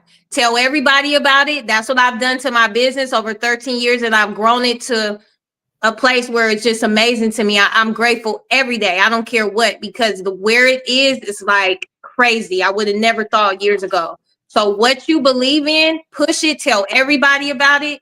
Don't care how they receive it. They know. Tell them about it. Speak about it. Post about it. Don't stop just because there's no support in the beginning. Keep yelling it from the rooftop. If you believe in it, act like it and don't give up, and keep talking about it to everybody you meet and everywhere you go. You know what? You're right. Cause I be slacking a lot lately. I gotta do That's better. the only way. I tell everybody about what I do. You may not want to do it, but you know about me now. You know about me now, and that's what I need. I need you to know I exist. And when you believe in something, that's how, when you feel like you're good at something, that is what you want to exude to the Mm. public, when you really believe in something. So I think it's important just to not give up and be real vocal about it. Tell everybody, get out of that shy stuff. We don't got no time for being shy. When we believe in our vision. Right. I don't be shy as much as I just be tired lately. I be like, I need to, I need to do better. I gotta do better.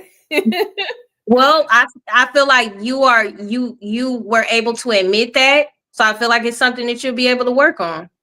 That's the whole point. I think that people don't get when you suffering in silence, that's the key right there. When you do things in silence and it's a suffering part, the only way to get over it.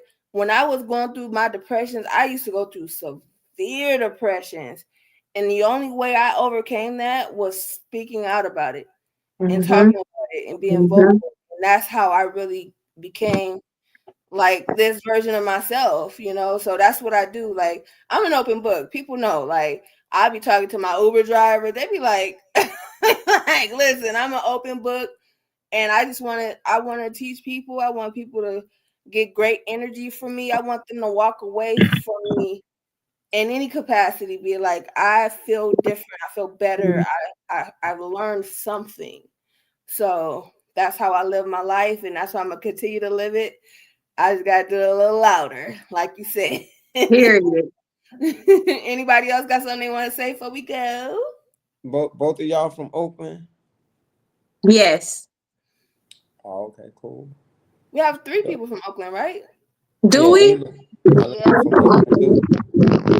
Wait. Who else from Oakland on here? Marlena's from Oakland. Oh man, your phone is messed up.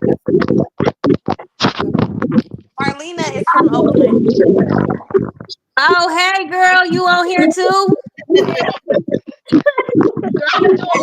Stand up, okay? Okay, so you knew her already? Yeah. What? Hey, That's my girl. That's my sis. hey, yes, I love her. Okay, I was just trying to see who was town business up in here.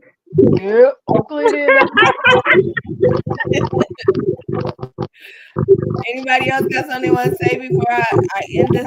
Well, I'm You not know really I'm not town really business, town right? business, right? That's what I was thinking with, but you didn't say nothing. I'm from Richmond. I'm from Richmond, Okay, California.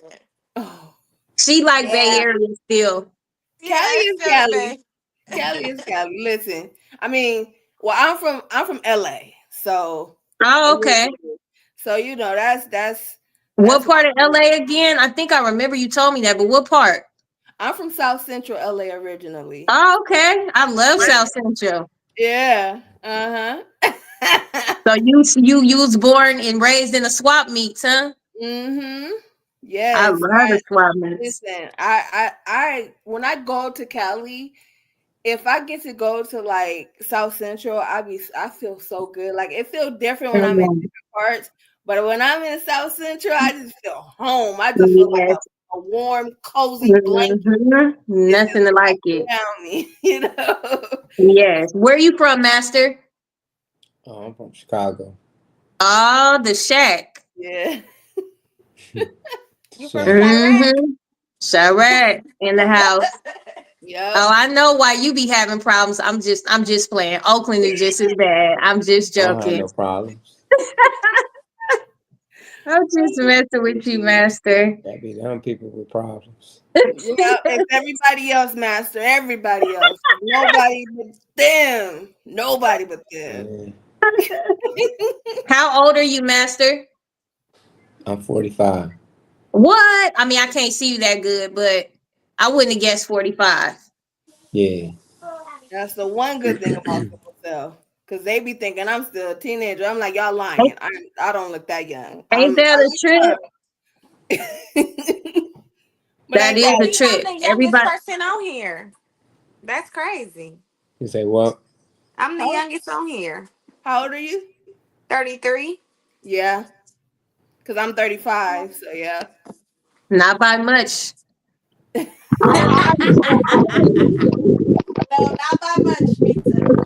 I'm really 15 at heart. Right. Oh man.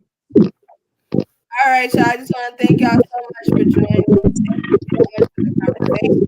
I want to thank y'all who watched. I want to thank y'all who are going to watch because I know a lot of people go back and watch replays. So I just want to thank everybody for the support. Do us a favor, share this video. If you found any part of We this can't hear conversation, you.